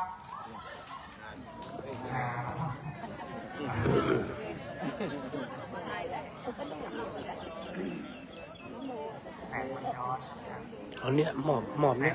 หมอบเนี่ยเว้ยหมอบเนี่ย ตรงนี้ครับเชิญนะครับท่านสจตรงนี้ครับ หมอบเนี่ยครับหันหน้ามาทางเนี้ยครับหันหน้ามาทางผมเนี่ย หมายเลขต่อไปนะครับ หมายเลข37แม่แดงศรีวิชัยเข้าตาเดือนะครับแม่บันแก้วศรีวิชัยแม่แดงศรีวิชัยนะครับตู้เย็นนะครับ ตู้เย็น1 เครื่องอืม ตู้เย็นเครื่องที่นะจ๊ะนี่เอาหน่อยมาหันหน้าทีจ้ะ อืม จ้ะ อันแรก อ่ะ อันแรกประมูลครับแม่มีแรกประมูลหมายเลขต่อไปนะครับ ขอบคุณเจ้า หมายเลข4แม่ศรีวัยชัยวงศ์ครับศรีวัยชัยวงศ์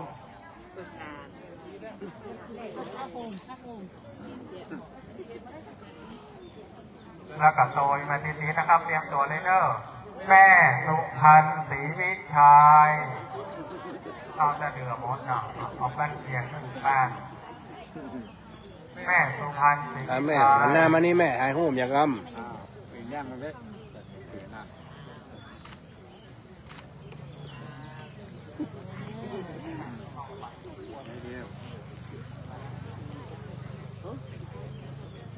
แม่ไปปุ๊บ อ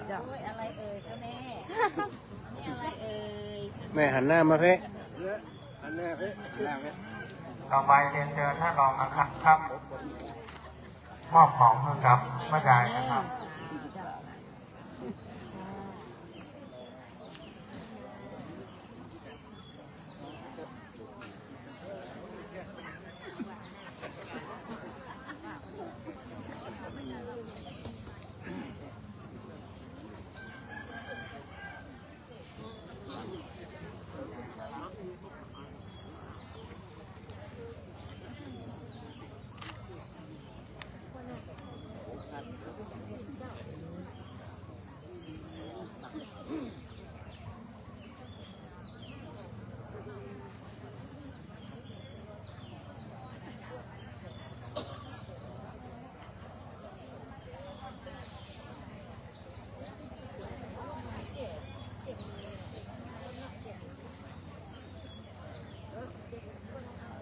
หมายเลข5นะครับ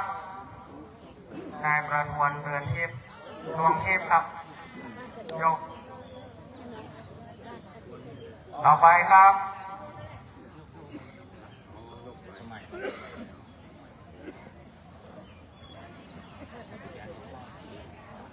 หมายเลข12ครับพ่อน้อยสีมูลตาคำครับบ้านสังคม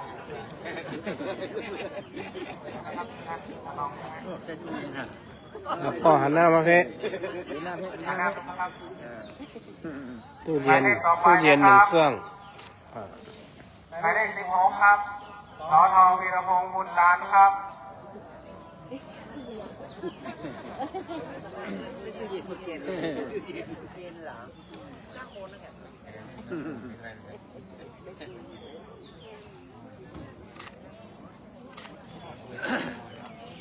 หมายเลขต่อไปนะครับหมายเลข64นะครับพ่อโสพลหานแก่นครับ64ครับพ่อโสพลหานแก่นมาก็เอากำลังมานะครับจราจร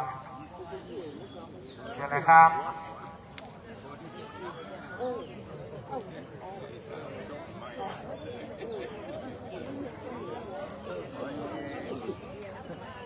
ลูกเองกันนั่นครับ ขอบคุณครับ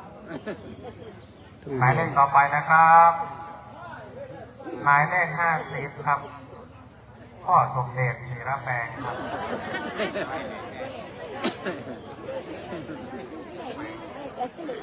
เดี๋ยวเลยนะครับ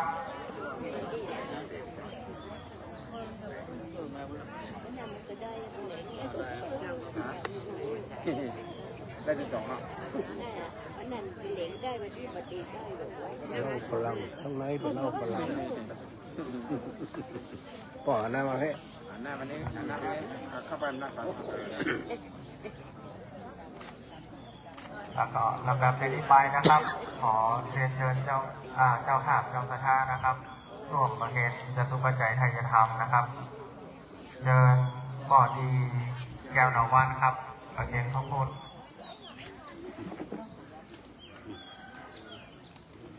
พระพุทธนะครับทุกท่านเรียนกันแรกนะครับเรียนเชิญหลวงปู่สุภาพสมาธิ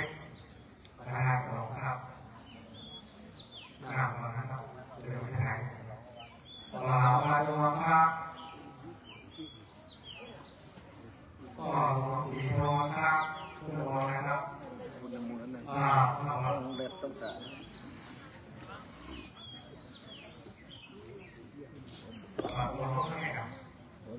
คืนนี้บอกคืนนี้คืนนี้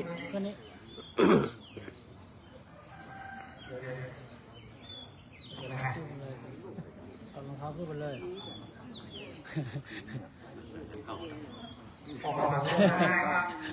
แนวคิงจ้ะ ขอบคุณนะครับ ไปเลยพูดเลยบอกไปเลยพูดเลยบอก แก้วพวก ไปเลยพูดเลย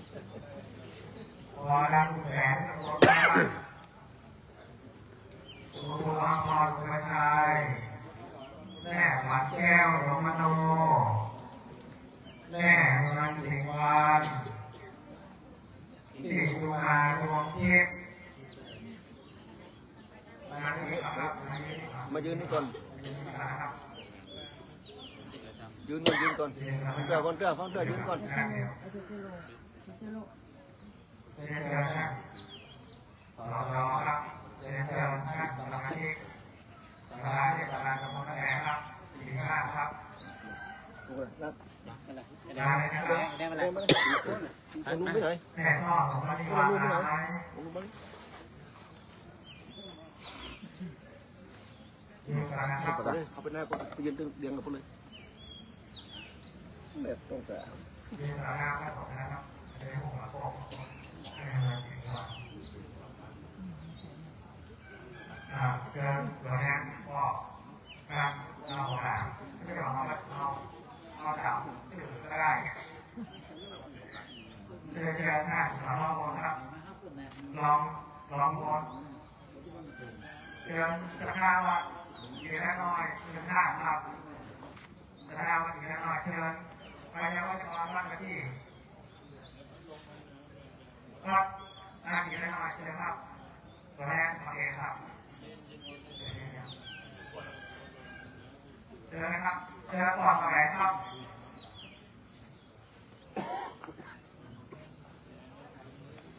พี่น้องมาเตียครับงานแสดงที่มาทำได้อันละ บอกเจ้ามึงโยนั่งเลยก็นั่งแทน นี่ นี่ก็ เกณฑ์ขึ้นเลยกัน เจ้ามึงโยเขาแทนนี่ก็นายเอา2 อันเลย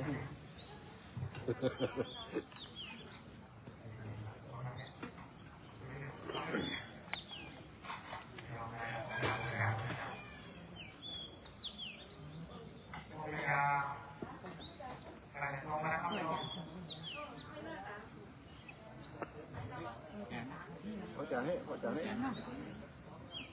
กล่าวของการประเทศนะครับยกประเทศเลย ยกเก็บประกันประจำ5 ต่อ 2 อันนะ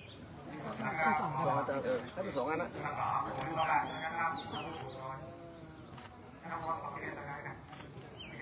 นี่เราโอเคเข้าตรงที่เดิมเลย 2 อันนะถึง 2 อันนะ กระดานห้าก่อนห้าเต็นท ขณะที่เราลองเดิมนะครับ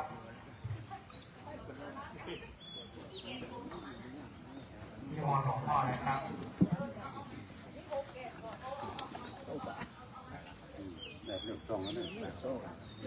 นิมนต์ใช้ภาคนะครับได้ดีแล้วไม่ใช่ครับดีวีเทพตาเนี่ยวีด้วยนะนิมนต์ทุกคนเมืองพร้อมกันเนอะเอาแบบมึงวีนะวีก็ไม่ใช่เวลาวีนิมนต์ว่าพร้อมกันนะครับถ้าญาติโยมตั้งอกตั้งใจปรารถนาอธิษฐานเอาไว้เดียวยะถาวาลิมหาปุราปาริปุเรนติสาคานังเอวะเมวะอิโตทินังเวทานังทุกขังสัมมาเสยิติตัมปะเดตังตุมหังกิปะเมวะตัมมิจันโตสัพเพปุเรนตุสังกปะจันโทโสยถามณิโชติลาโสยถาสัพพิติโยวิวัจจันโตสัพพะโลกโควินาศตุมาเตภวัตวันโยสุขิติกายุโกภวะอภิวาทนาสิริสานิจังวุฒาโนจัตตารโลธรรมาวัฏันติอายุวันโน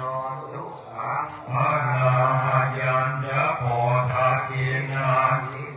สัมภเมสุปฏิทิตาทิกานาตังยิตายาสัทธานาโสอุปกาปฏิโสยานิกัมโมจะอายันติตัสโลเภนานาภูตาจักขันธาภูราลาภังอาจาภิกขุนังมโนปะเทนังตุเมหิปุญญังภะสุนามานาปะการเต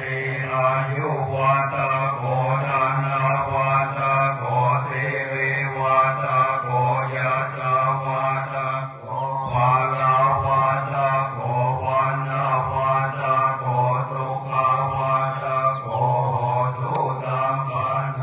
ทุกขโรคภัยยาเวลาโสกาตาตุจุปัฏฐวาอันตรายาภิปินาสันตุจเตจัสสาจยาติทิทานังวังโสยิปัฏฐยังสุขังพลังวิริอายุจวันโนจะโพคังมุทิจยาตังสัตตวัฏฏาจาอายุจะทิวาสิทิภวันตุเตภวันตุสัมกาลังรักขันตุสัพพะเทวตาสัมปะพุทธานุภาเวนะโสทิภวันตุเตภวันตุสัมมาคาลังรักขันตุสัพเทวตาสัมปะธรรมานุภาเวนะสัตตาโสทิภวันตุเตภวันตุสัม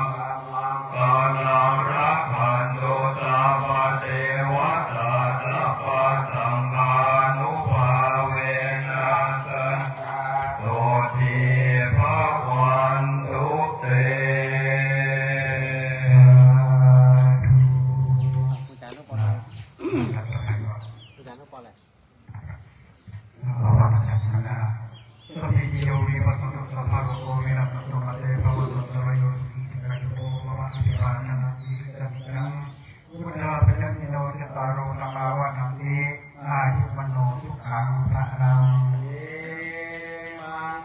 งนาธัมมังเอภานาปัจจโยโยโนนิกังเอวังสีราธัมมังเอภานาปัจจโยโยโน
ะทิสารนังมาตาปิโตอาทินันจา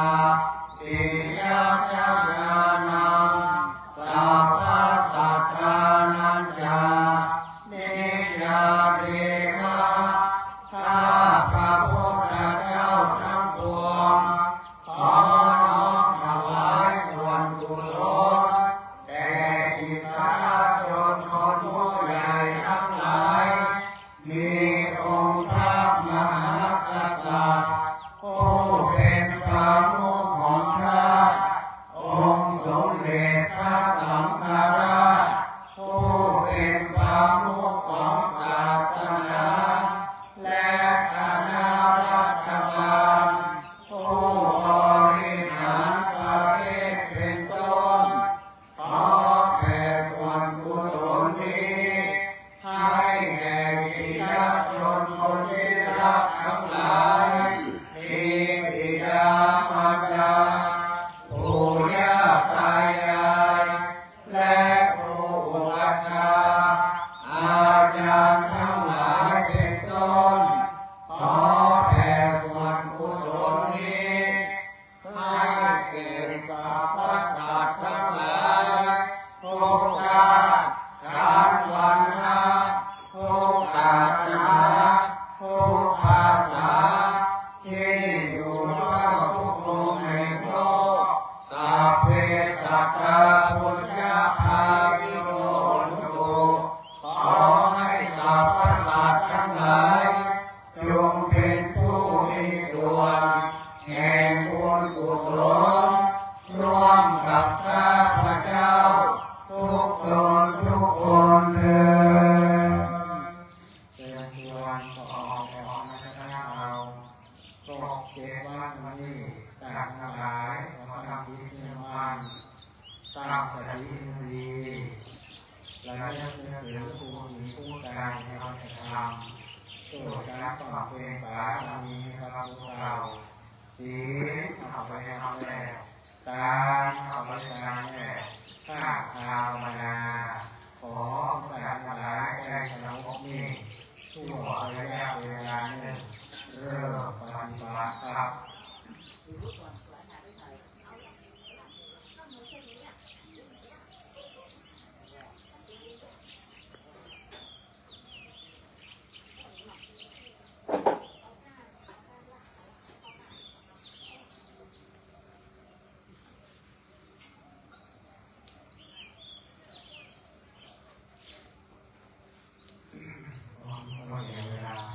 วันดาเอโกนังสัพพะเมโตสังฆามาราเมปันเตวันดาเอกัมมังสัพพะเมโตสังฆามาราเมปันเตวันดาเอสังฆังสัพพะเมโตสังฆามาราเมปันเตวันดาเออาโลปัสสะ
ขอบพระคุณครูอาจารย์ทุกองค์และขอขอบพระคุณคณะสังฆทานสิ่งที่ทุกท่านครับสำหรับที่มาต่อเป็นการมีโครงการของการเข้ากล่าวและเชิญชวนประกอบคณะสังฆเราร่วมคณะทำงานทุกท่านนะครับทางด้านใต้นะครับในบ้านของการคณะสังฆเราส่วนการดูแลแห่งเจ้าส่วนการเลี้ยงส่วนการโยกชอบการจัดช่องแล้วก็ทำงานทำงานแล้วการให้เจ้านะครับในการที่จะได้การเลี้ยงว่าในมาทำความสะอาด ไหนลูกน้องมาดิ การเรียบร้อยนะครับ ลูกน้องผมไม่ไหนเขามาดิมาแม่ได้ไหมแม่แล้วกัน การจัดสร้างนะครับทุกอย่างนะครับเราทำงานอาหารทำงานที่ใต้นะครับ